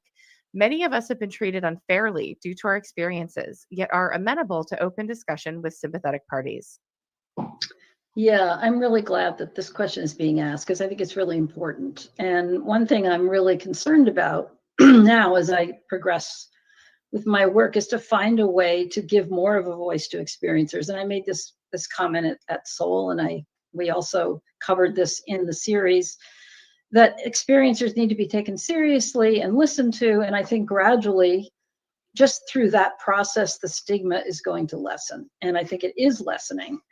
But I think there's some things we can think about, such as, you know, how experiencers talk about their experiences. I think it's really important that, you know, if there are really weird aspects of this that just can't be really known if they're true or not, and they're kind of inconsistent with other people, that you just try to focus on sort of the core elements of it initially to get it out there more. And I think, you know, what's really important too that I want to share is that at the Archives of the Impossible at Rice University, the John Mack archives have now all been given to Rice, to the Archives of the Impossible. And there is an institute called the John Mack Institute that is directed by Karen Austin, who some people here might know her. She was at Seoul. And they're going to do a metadata study on all the archival material that they got from John Mack and Whitley Strieber and others. And it's going to come out in a couple of years, and they're bringing in top level scientists to help with the study.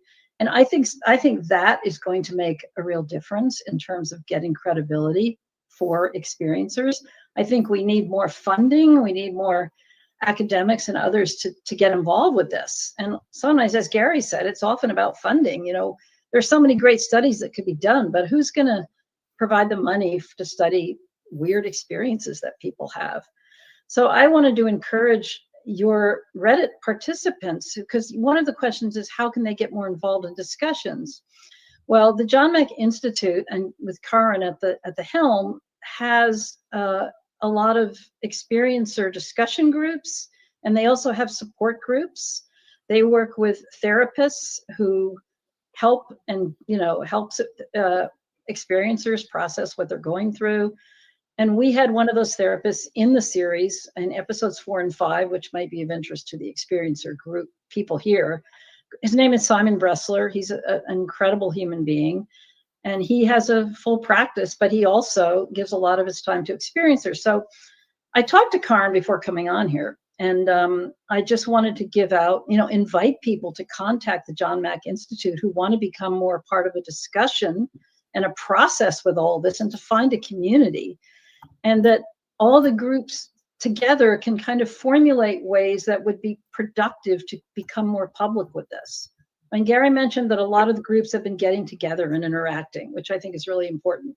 But the experiencer community particularly needs to, coalesce and kind of formulate ways that they think would be best to bring their information out in a way that the society can handle it. It's got to be organized, it's got to be clear, it's got to be gradual, and we have to find a way to integrate it into the broader narrative, which has so far been just focused on national security and military things. So I wanted to give out this email address to anybody who might be interested in getting more involved at that level. And it's info@johnemacinstitute.org. info@johnemacinstitute.org. And you have to remember to put the E in there, which is John's middle initial. And I would encourage people to do that. And I just hope that I'm really behind supporting the experiencers and working hard to try to find ways to bring this into a more cohesive narrative that can be brought forward. And I think the experiencers have a lot to offer us. They have data. And that's what the study is going to find out, putting it all together and finding out what's repeated and what kind of data points are useful for further study. And so all of that needs to happen. And I'm very supportive of that. And I want to help that process as much as I can. I want to just quickly add, we had Karen and the John Mack Institute giving a talk at the Seoul Institute. And so I want to put out a bit of a, I don't know, there were people in the community who said that Seoul was not interested in experiencers, and that I addressed the question earlier, that the woo was, which, I mean, frankly, couldn't be more ridiculous. We literally had Karen up on stage talking about it. I'm an experiencer. So, I think this notion that not this, but that, the circular firing squad that we so often see in diverse communities, really, we need to lessen, because just because I'm interested in one thing doesn't mean I'm uninterested in something else. But I think the experiencers need to put forward a case for why something or some aspect of it should be funded. At Stanford, in the medical center, we put forward cases of why certain cancers need funding, and we wrap a story around it. And then that becomes a dedicated funding objective for charity. And so similarly for the Soul Foundation, we're putting together projects that can give a donor a reason to, give money. Right. Same thing for experiencers. There's many kinds of experiencers. It's not just like experiencer as one big giant package. There's, as you were alluding to, Leslie, there are subsets of them, any of which could be targeted. And there's wealthy experiencers. Absolutely. You'd be amazed at how many people who are out there involved with this issue are experiencers. They just don't talk about it. 70%. So, the Archives of the Impossible at Rice University needs, they need support, financial support, and like everyone else. And so if there are people interested in furthering research on experiencers, the broad range, as you say, I think they're doing an incredible job, and they're really worthy of support. So I just wanted to share that. Yeah, so I just wanted to mention that I've done a lot of work with experiencers over the past 10 years. And what's great about it right now is that a lot of experiencers are coming out and giving their story, but it always seems that their narratives are sometimes tough to read by other people because they always have that look of, okay, well, this guy's a little crazy and stuff like that. One of the greatest things is that right now the AI technology or natural language processing technology is available to take all these narratives and strip out the pertinent data. And so no longer is it a narrative from somebody that's sitting there writing after they've had this profound experience. It's actually from a AI model which has stripped out all the pertinent information and turned it into a really good, significant scientific data point. So having you guys, the experiencers, bring out all this stuff, but then having the tools that can turn that directly into scientific data without somebody's clicking off and saying, okay, that's not going to be useful. The models don't care because they can pull all that information out. They can make sense of it. So I think that we're at a crossroads here where the AI technology from like Facebook and Google and all these things are being focused in on experiencers. And now they're actually the ones that are creating the data. And that's the stuff that we've been using right now to pull out this information. It's fantastic. That's just what we need, that kind of thing. And that's why, I haven't been able over the years as a reporter, I haven't been able to really report on many of these experiences because there isn't hard data. It's somebody telling a story. So that's why we need to get it categorized as data. And then it becomes more acceptable. And we have the tools. It's so great. It's so great. Yeah. That is wonderful. Okay, well, here is another question from the alien subreddit from Piratiku5. Never know. In your sittings with Stuart Alexander, have you discussed with the Spirit team the phenomenon or NHI?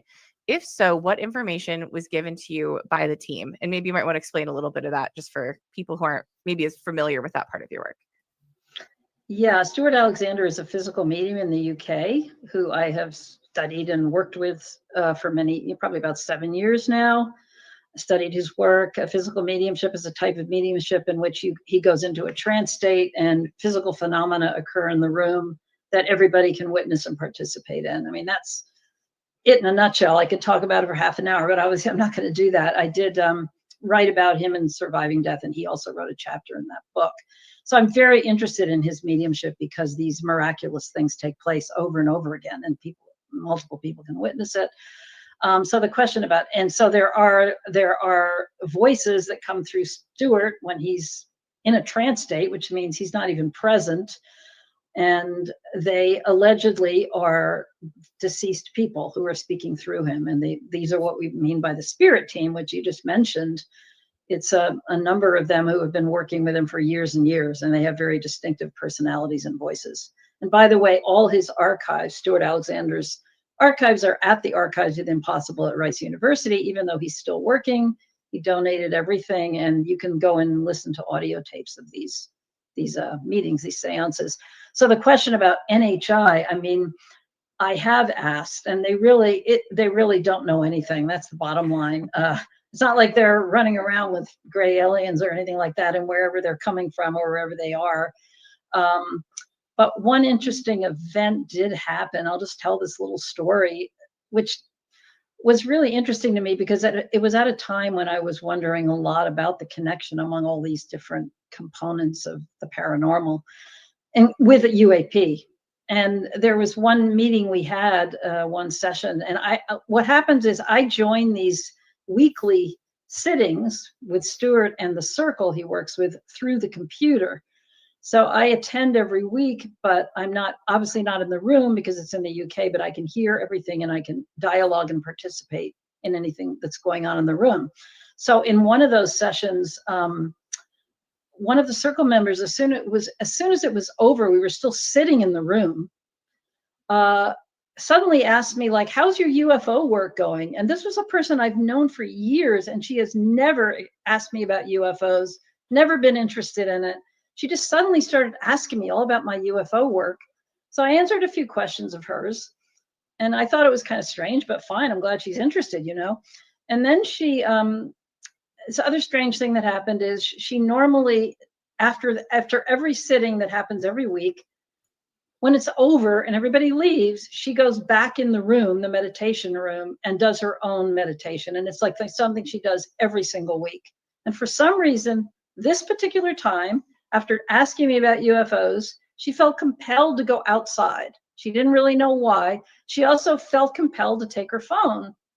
She walked outside and there were 2 UFOs hovering above the house, or I guess it was right across the street, above the house across the street, just in plain sight for her. And she took a picture of them because she happened to have her phone with her. She texted me and sent me the photo and then looked back up and they were gone. But I have those photos, and unfortunately we weren't able to show them today, but I'll find a way to show them to people who are interested. But it was kind of interesting to me because that was sort of a connection between you. It was sort of like a message. There's a connection here between UAP and this otherworldly meditation that we're doing with this medium. And that somehow there was a way of, I mean, I know it sounds far out, I'm putting myself out on a limb here, but it's hard not to interpret that as that somehow she was being directed in some way to plug into that by being curious about UFOs, by going outside with her phone, which she never does and didn't really know why she was doing it. She kept thinking, oh, I just want to get some air. So anyway, I just wanted to share that story because that's the closest connection that I've ever had to the mediumship of Stuart actually having anything to do with NHI. That's really fascinating. Thank you for sharing that. I think this will probably be our final question of the night. It might be a little tough to put you in the hot seat just a little bit. This is from Evie with C from Our Aliens. What have you been told about possible disclosure related events in the future?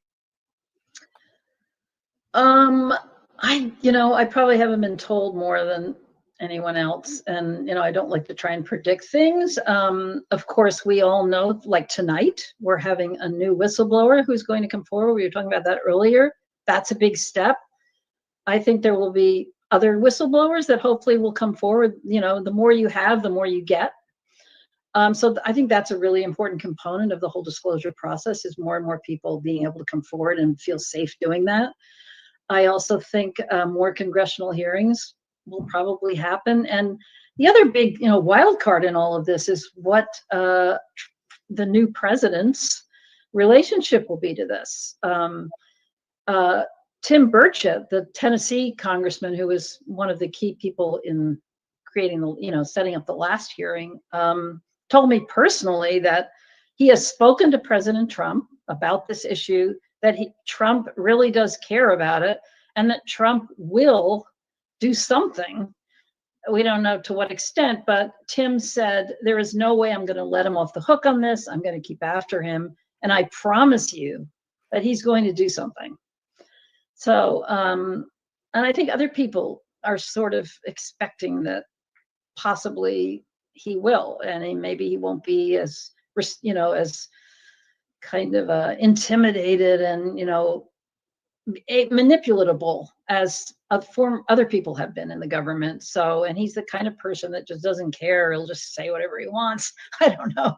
I'm not commenting on him politically, but I think it's sort of interesting to me to see if it will really be different under him. I also thought it was interesting that Ross Coulthart, I don't know if anybody saw this, but he had an interview with Don Jr.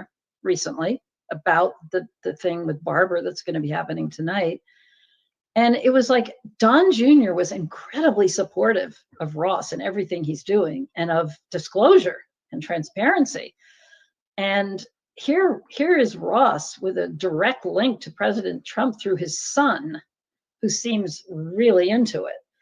So that's something I don't think we've ever seen before. So who knows where that's going to go? I just think it's going to be a really exciting year.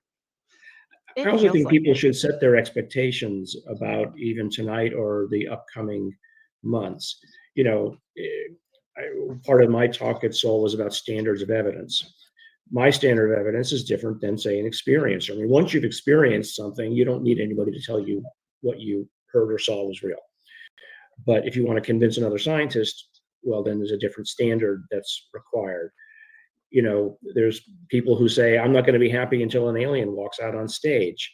Well, fine, then go away, you know, and stop being such a downer. You know, it's the rest of us are working at it. So that's the way I look at it. It's if you need somebody else to give you permission to believe something, then you haven't grown up enough yet. I love that. Any other final thoughts from the speakers before we sign off for the night? No, I want to thank the Reddit people. They're right. This has been amazing. Oh, well, thank you so much. It has been amazing. And there's a huge team of people working behind the scenes. I can tell everybody that. Yeah, and they're really great and really enthusiastic and competent. And all the people that come on Reddit and have these discussions are amazing and really smart. And I'm just so glad we were able to do this. And I want to thank Garry and Jim and Hal for coming on. Well, I'm appreciative of your group putting together this whole situation. Where it did draw in so many people with so much interest from the internet. And so it was a great opportunity. I thought it was really a very, very good show. Yeah. And audience, good questions, by the way. Yeah. Absolutely. Yeah, we could go on and on. I'm sure there are a lot more questions in the backstage there.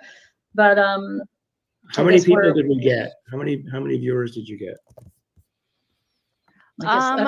I haven't been keeping track. Probably several thousand last I checked. Oh, Andrew says 8,620. Great. And there'll be many more as it rolls out. So it's been absolutely wonderful to have you all here. I want to say thank you to the Reddit mods for inviting me to host again. This is like an absolutely delightful way to spend a Saturday evening, and I'm been thrilled to do it. Thank you to our speakers for being here and giving us your time and your expertise. Thank you to everyone who showed up, who watched in the live stream, who commented, who asked questions. This is such an incredibly cool collaborative community event, and I love seeing what we're able to do when we all come together. So thank you to everyone who has been involved. There will be a recording of this event that is going to be made available to you as soon as possible, and a bunch of other videos, so stay tuned for that. And please go continue the conversation. So much was said here. I'm sure there's so much more that we can say about it. You can continue the conversation on the subreddits. You can go to our aliens, our experiencers, our high strangeness, our UFOB, or our UFOs.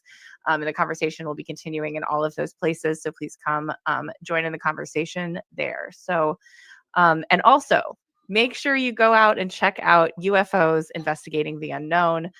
It's on Hulu. It's on Disney Plus. If you've got friends or family, especially who maybe are starting to pay attention to this news story as things start to evolve over the coming weeks and months, make sure you point them in that direction. It's a great place to point people who are newer to the topic and people who have been exploring it for a long time as well. So thank you again, everyone. And I hope that you have a beautiful rest of your weekend.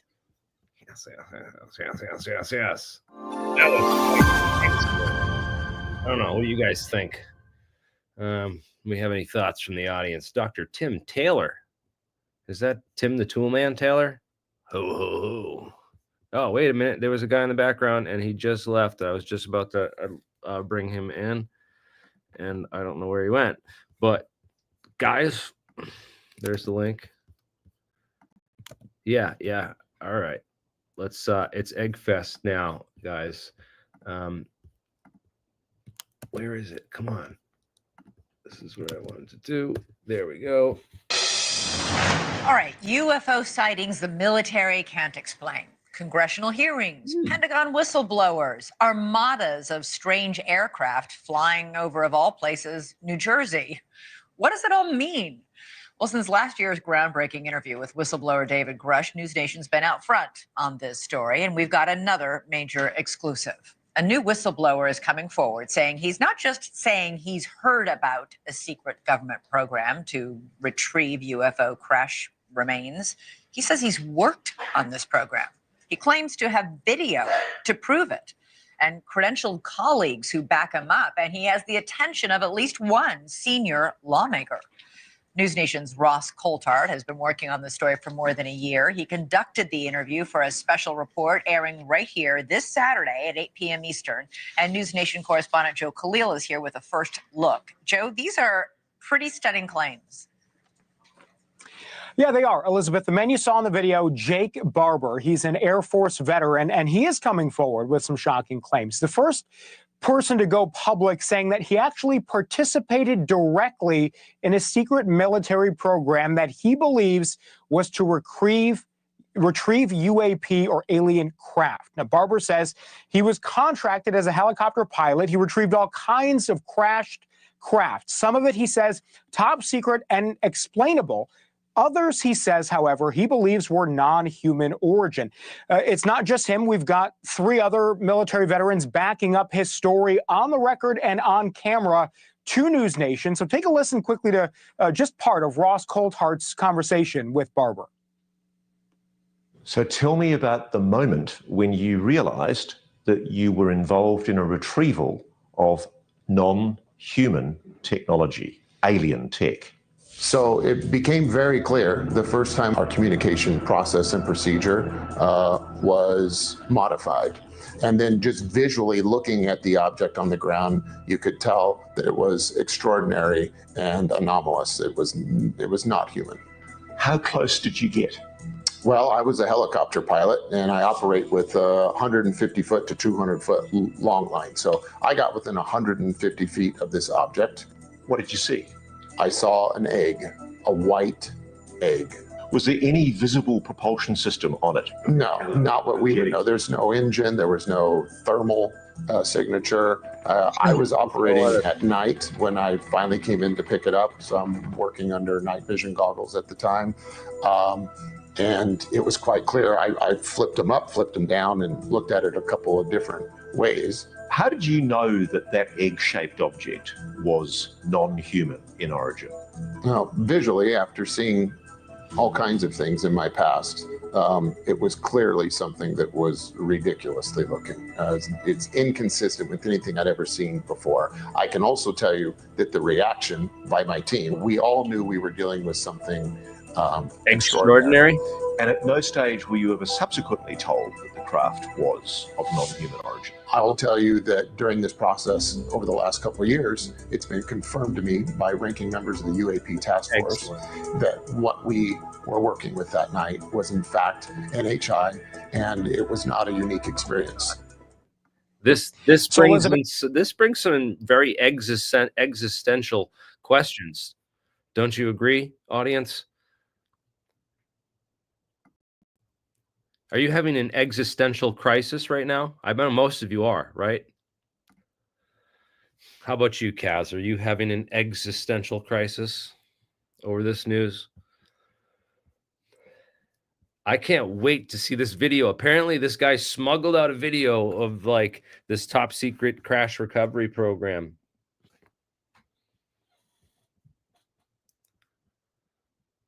That would be extraordinary.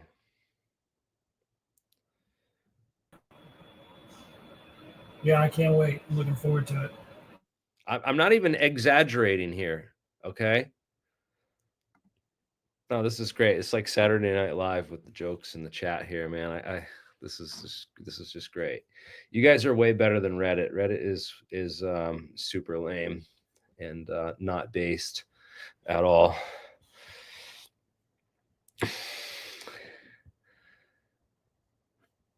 What is up, guys? So yeah, listen, this, I don't know what's going on here with News Nation. You know, I don't trust Chris Como or News Nation. This guy is like, looks, I don't know, there's some weird stuff going on. Ross has been all right. He's at least kept an open line of communication. I've told him, you know, that he needs to report on certain things and really get this out there if we're going to get to the bottom of this UFO issue and really, you know, dig out the real stuff.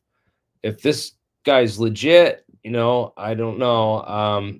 It just seems like very weird that they have, I just feel like it's a psyop because it's like, dude, we're living in a simulation, and anytime it feels like a simulation, it's because it is. It's because someone is like simulating this all. It just is weird. It's just like, I kept wanting to call him Jake Plumber because I'm like, there's no way the guy's name's Jake Barber, because in my head the guy's bald and he doesn't need a barber. I don't know why that just mentally, I just kept trying to call him Jake Plumber in my head and instead of Jake Barber.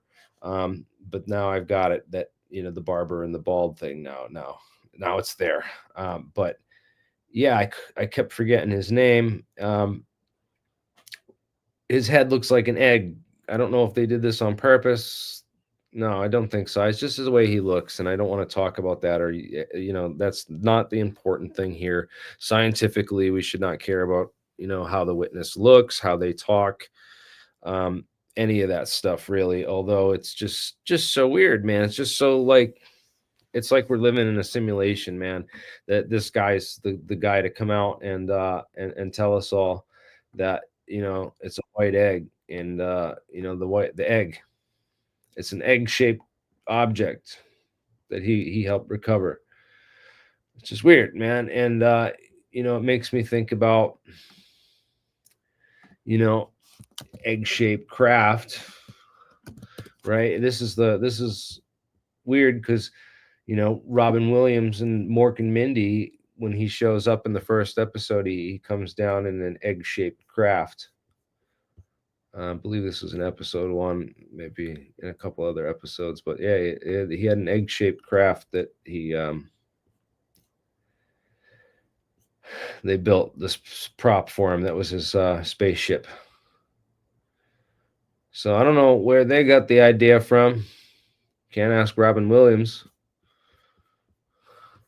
But Nanu, yeah, remember that show? I used to be on it used to be on the TV way back in the day. I totally remember that show. Robin Williams, man, he was a legend. Wish he was here for all this. He'd be like doing Nanu right now on jokes on all this retro. The history is great. We'll never change that history. Can never take that away from us. We all grew up with that here. Well, most of us who are of that age. But yeah, the UFO community is just it's alive right now, and things are hot, and we got, you know, a whole new administration taking form on Monday. What's up with the inauguration? I've heard that it's going to be indoors, that they moved it to indoors. Yeah, look at this. 24 hours ago, Trump's inauguration to be moved indoors. Did you guys hear about this yet? They had this whole like outside thing set up. They still got the whole fences up around the whole White House since, you know, I don't know, they put them up. They had them. They keep showing the January 6th thing, and Trump's going to take office. Apparently, they're holding it indoors. They're just worried about an assassination attempt or anything, you know, because it's just such a contested and controversial election that they don't know what people are capable of with private citizens. There's a lot of, you know, billionaires out there that hate Trump, and there's a lot of crazy weapons that just the general public could have access to if they have the right amount of money to fund the research and the R&D and the construction of those types of things. So it's just it's a weird situation. And if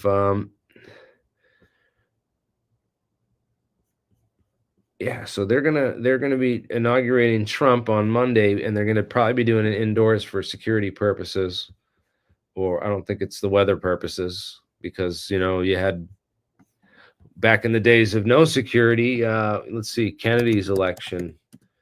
Kennedy was 1960, right? So that was January.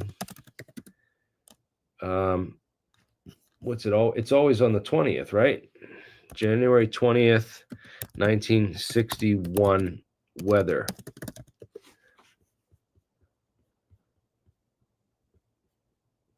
They had a nor'easter. It was super, super cold. Yeah, National Weather Service issued a thing. But yeah, Kennedy's out there. Kennedy inaugural address. Kennedy's inaugural address. Boom, here it is, 15 minutes. Outside is freezing. You, John Fitzgerald Kennedy, do solemnly swear I, John Fitzgerald Kennedy, do solemnly swear that you will faithfully execute the office of President of the United States that I will faithfully execute the office of President of the United States and will, to the best of your ability, and will, to the best of my ability, preserve, protect, and defend the Constitution of the United States. preserve, protect, and defend the Constitution of the United States. So help you God. So help me God.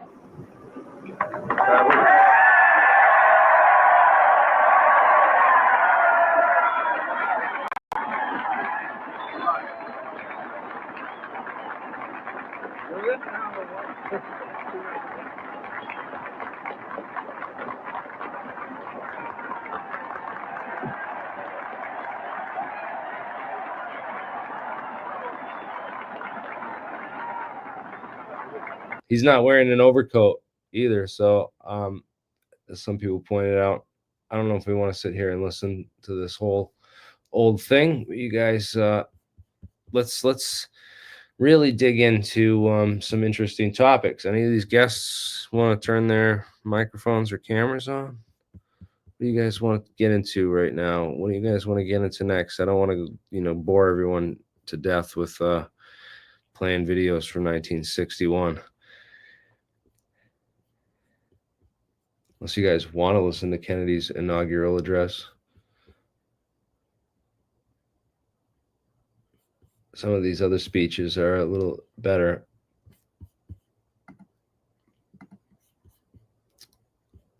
That's the real Tim Taylor, man. I don't know, man. Is that the real Tim Taylor? He's not talking. He's not saying anything. Maybe you should get on. And by the way, I have the thing if you want to jump on and share anything. Guys, what'd you think of the stream that we just watched with the whole? And by the way, we were just broadcasting this live from the Anomalous Coalition. To 3 hours with Garry, Nolan, Hal Puthoff, and we got some people joined. There's Michael and hey, long night. Everyone's streaming tonight. Lots of people streaming, man. I'm trying to get some. Everyone is doing their own thing. I know. I guess Saturday's the night to do that sort of thing. Yeah, well, this is cool. I mean, we just watched that, and I figured we'd have a little after party and invite the general public on to talk about this. And now the Trump launched a scam coin. I know about the Hawk-Tua girl launching. Hi, Tim. If that's Tim.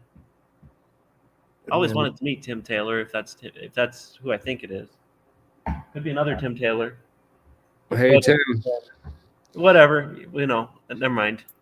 No big it's deal. it's another Tim Taylor. Yeah, I'm an electrical engineer, but I'm not the one you're thinking about. I'm not the Canadian guy. Okay, cool. All right. No, cool, man. No, he's not Tim Allen. That's a fake fictional character there. But anyways, cool. Thanks for joining.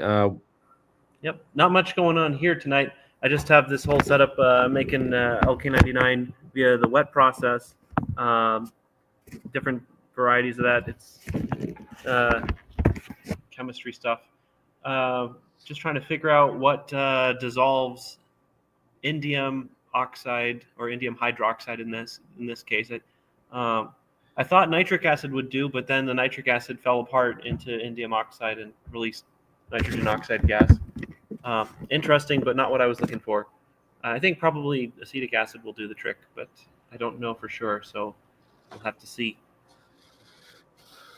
Cool. So I wanted to ask you what your thoughts were on Hal Puthoff. You know, they didn't really ask him a lot of detailed, good technical questions that were, you know, it wasn't like if I actually missed that stream. That wasn't even the most interesting stream tonight, but that from what I did get from it, I mean, they're doing more of what they were doing with the Ecosystemic Futures podcast. They're, you know, looks like they're going with the DOE and the NSF and like all the aerospace companies, and they're trying to get funding and interest into this topic in a sort of formal setting. Yeah, as far as I can tell. I mean, he did. But I mean, I mean, in the past, like these folks were trying to like, well, I don't know, actually, like if you talk to them, they would talk about the subject, but they weren't like very vocal about this. So I wonder what changed. You know, it's like, I mean, maybe something's being declassified this year when Trump gets in. I don't know. We'll have to see. I found it interesting that in the recent Area 52 interview of James Fox was stating that he wanted to interview Hal because he believed him to be a first-hand experiencer, and it seems Hal debunked that or dismissed that rather and said that he hasn't had a first-hand experience, which was interesting. So I'm curious as to what James Fox interpreted or heard when he spoke with Hal previously that gave him that impression. No idea. There were actually, yeah, I mean, maybe Hal might have mentioned something in the past that I don't know, but I mean, he's certainly given the indications, right? I mean, he's got that sort of spookiness about him, right? That he's, you know, he knows and he's up to something. So I can see how somebody might surmise that, but it's just interesting that, again, I think he's posed the question to the extent of, you know, if there was one person that you could, you know, have a direct conversation with or an interview with, who would it be and why? And so that's how he chose. That's who he chose was Hal. So true. Just curious. I mean, I do wonder what's up with that as well. I don't know for certain, but it's interesting at least.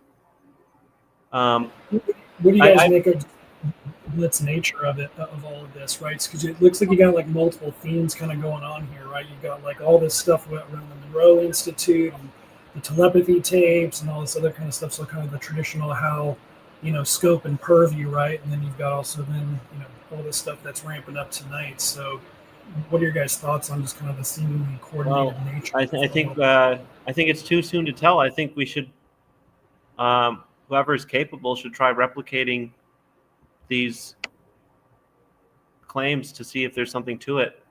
And here's the good thing we have enough information in the public now. I heard that she's at Harvard. She's done the hard work of getting all these kids, which she's collected data on, suggesting that they're telepathic or possess telepathic capabilities. And then there's another skeptic woman at Harvard who just, you know, said, "Oh, this is nonsense." And then she reached out and was like, "Oh, we live 10 minutes apart. Let's meet up." So I guess they're going to do a debate, and that'll be interesting. I got to find their names. Well, is this the autistic study?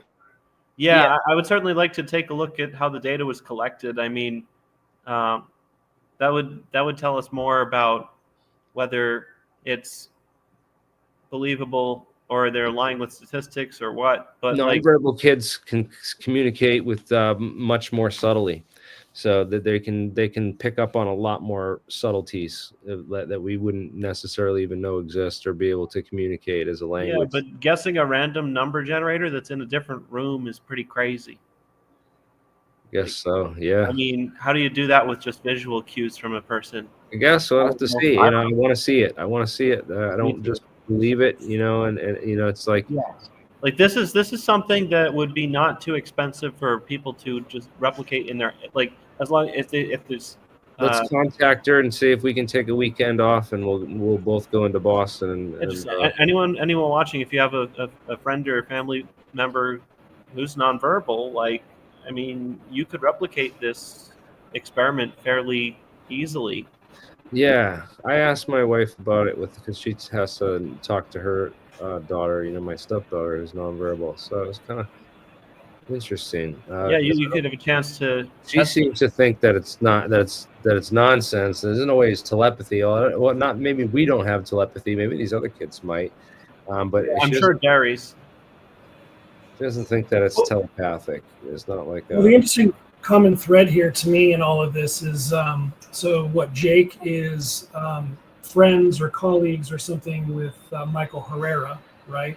And so Herrera's story has always been that, you know, that the craft that he saw and the militants that were involved were supposedly gathering people during the earthquake that had psionic abilities, and that these folks are leveraged and utilized by the government to potentially draw in these craft in order to take them down. That's what seems to be the common thread here. So that's why it's curious to me that you got like channels like Area 52, you got Jesse Michaels and all these kind of players. And in fact, Jesse Michaels and Chris Ramsey from the Area 52 channel were on the most recent episode on Tubi that you were showing earlier, Jeremy. And so it's just interesting that these guys are all kind of, you know, interconnected, and that there's a lot of these threads around psionic capabilities, the Monroe Institute, you know, psychedelics sprinkled in there as well. So that's what seems to be the common thread. Well, I mean, there's a lot of weird stuff floating around the internet right now, and I just encourage people out there, if you have the means, give it a try. See if you can debunk it. I'm going to the Monroe Institute actually here in a couple months. I'm going to check it out myself. I'm fast with it. Yeah, I mean, ultimately, like, when you can't trust the government, you got to trust yourself. You got to step up and participate in your community, and that's what civics used to be about, but they don't teach civics anymore. It's sad, but you know, this is there's a lot of emerging science, right? I mean, this is the best time for physics. One of the best times. I mean, the Manhattan Project, you know, the those couple decades were pretty exciting as well. But I think what's going to happen in the next couple of years is going to be the most exciting time in physics. I think so too. Especially with all this, just all the different channels, like talking about the stuff that they should have been paying attention to, and it's like breaking through the ice of this old paradigm. It's shattering. Yeah. I mean, eventually the old paradigm just becomes too ineffectual, and something has to replace it. And like we're reaching that point in physics where it's like the epicycles before they switched to the heliocentric model of the solar system. Like, they had all these complicated equations for describing the orbits of planets, and then just switching to a heliocentric model made everything way simpler. And we're near a paradigm shift like that right now in physics. We have string theory, which is the modern epicycles, and it's dying. Like, people, even in string theory, are starting to admit that, hey, this is not working. So something interesting is about to happen. Or, yeah, there's a vacuum in knowledge, and people are going to fill that with new ideas. Do you subscribe to the thought that that was an intentional diversionary tactic, or do you just think it was now just sort of? Yeah, it's interesting you bring that up, because I was definitely thinking, like, especially after like the whole situation with like that healthcare CEO and the Luigi, I guess, like that whole situation, like seemed to be gaining steam, and then they were like, oh hey, drones in New Jersey, and oh yeah, aliens and things, and Hal Puthoff's talking publicly now, and all this other stuff. So I feel like, I don't know if there's any one particular topic that was deliberately done that way, but I'm sure that social media has a knob that they can turn, and it's like, hey, let's blast the noise on all these topics and shut this one down a little bit so that people forget about it, and cover it up. But you can only do that so far, once you've got like a full dystopia going, like you can only do that so far. Like people in China during the pandemic, they were like starting to all yell in unison from their houses, and they were like various forms of protest that were disconcerting to the Chinese government until they finally abandoned the shutdowns. Not that they fully abandoned them, but like people only take it so far, But for string theory specifically, do you think that because that's been, I don't know how long that's been investigated, but I mean. Oh yeah, yeah. So that's specifically with Eric Weinstein's idea. I believe he was the first I heard of it from, at least. That string theory was a diversionary tactic for unification with gravity. Yeah, I would say that is likely. I would say that, well, literally, it even just starts with like the Lorentz gauge condition. If you see the form of the Lorentz gauge condition, it's just set to 0. Well, it can be any scalar quantity. When you look at the equations for sound waves, you do not have the Lorentz gauge condition. You have a scalar pressure in sound waves, and that pressure produces a longitudinal wave with a back and forth motion. And so when you remove the Lorentz gauge condition, you get an additional wave equation, possibly two wave equations out of that. But in any case, like that was the thing. And then they just assumed that these didn't exist. I guess there were tests, but we'll be replicating that shortly anyway, to see if that was actually true.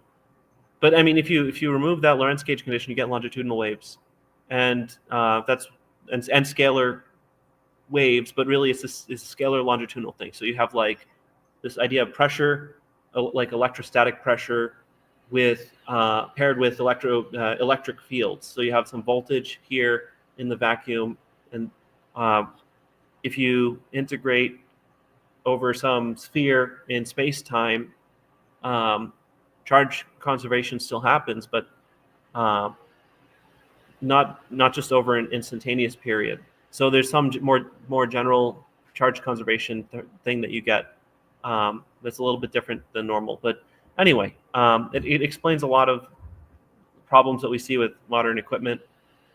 I wish there was a way we could. I should reach out to Hal again, and now that he's doing a lot more of these interviews, and just see, if he'd be willing to talk to us.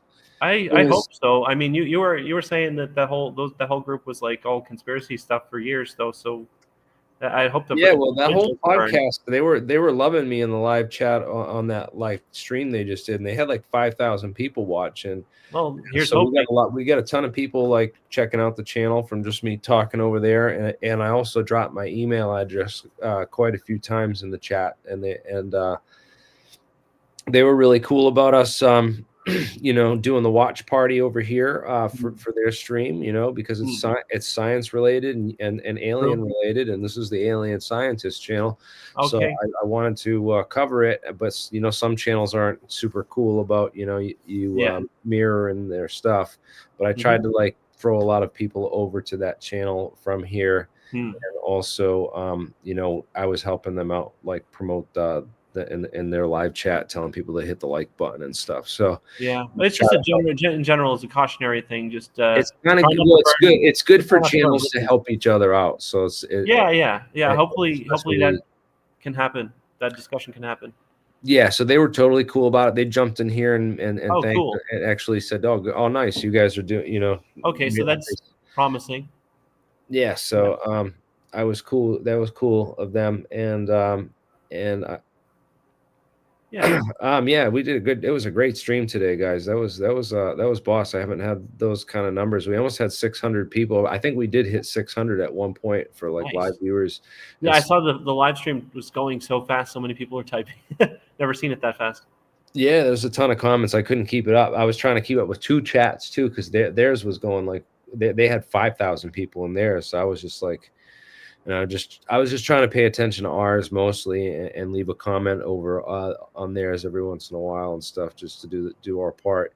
But yeah, that was excellent. And then all the jokes, man, that was funny. And this, yeah, we should get some. I don't know about this stream, man. Maybe we'll tell Jason to email me though, and let's set up a whole separate thing, because this is already 4 hours now. I want to end it pretty much right here. I think is a good place to end it, because people won't watch it if it's like way too long. So Jeremy, I'll be helping hopefully David Chester in the next few months with the topological Tesla coil and a few fundamental tests of this gauge fixing term. And if we get positive results, we should go back on Danny Jones or something. We could do that. Yeah, Danny's been dying to have us back on. So, and then Julian Maury wants us on too. He just had Jason Sands on. So, yeah, definitely. After a little bit more of the hard work's done, and we have some results and everything to show, man, it's gonna be game time for a disclosure of a lot of stuff. Yeah, this is the year. I think.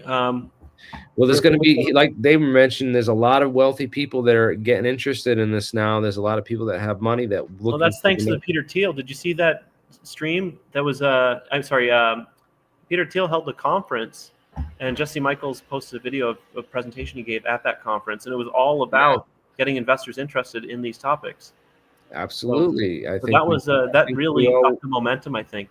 That's where me and Jesse see eye to eye on this, because if we can get big funding from everyone to bring these technologies out of the black world and into the Silicon Valley world of actually building this stuff, it would be revolutionary and extraordinary for our country, because it would take us out of the dark ages. When we can't just keep pumping oil out of the ground and burning it, man. There's a better way.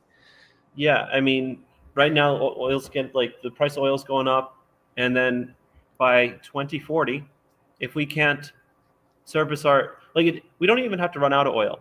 It's just if oil becomes too expensive, the energy that we use to maintain our infrastructure becomes too expensive, then we won't maintain our infrastructure properly, and we'll have a civilizational decline on our hands. Irreversible at that point. So we need energy before 2040. Specifically. We need solutions. So let's get on it. That's a good place to end it, I think. Yeah, I'll do that. And we'll end it with a poll. Everyone wants to do the poll, because I see some people post. All right, so there's the poll. Let me know what you guys think.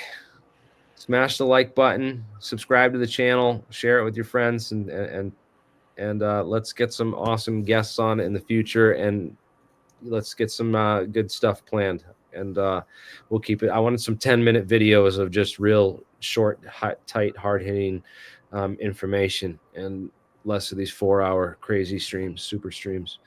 But yeah, thanks. Thanks, guys, and have an excellent night.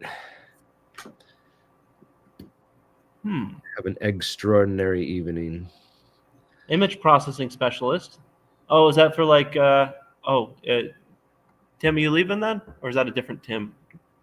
Oh yeah, guys, join the live stream. I'm gonna post the StreamYard link again for anyone who wants to just come hang out for a little bit. Cool. All right.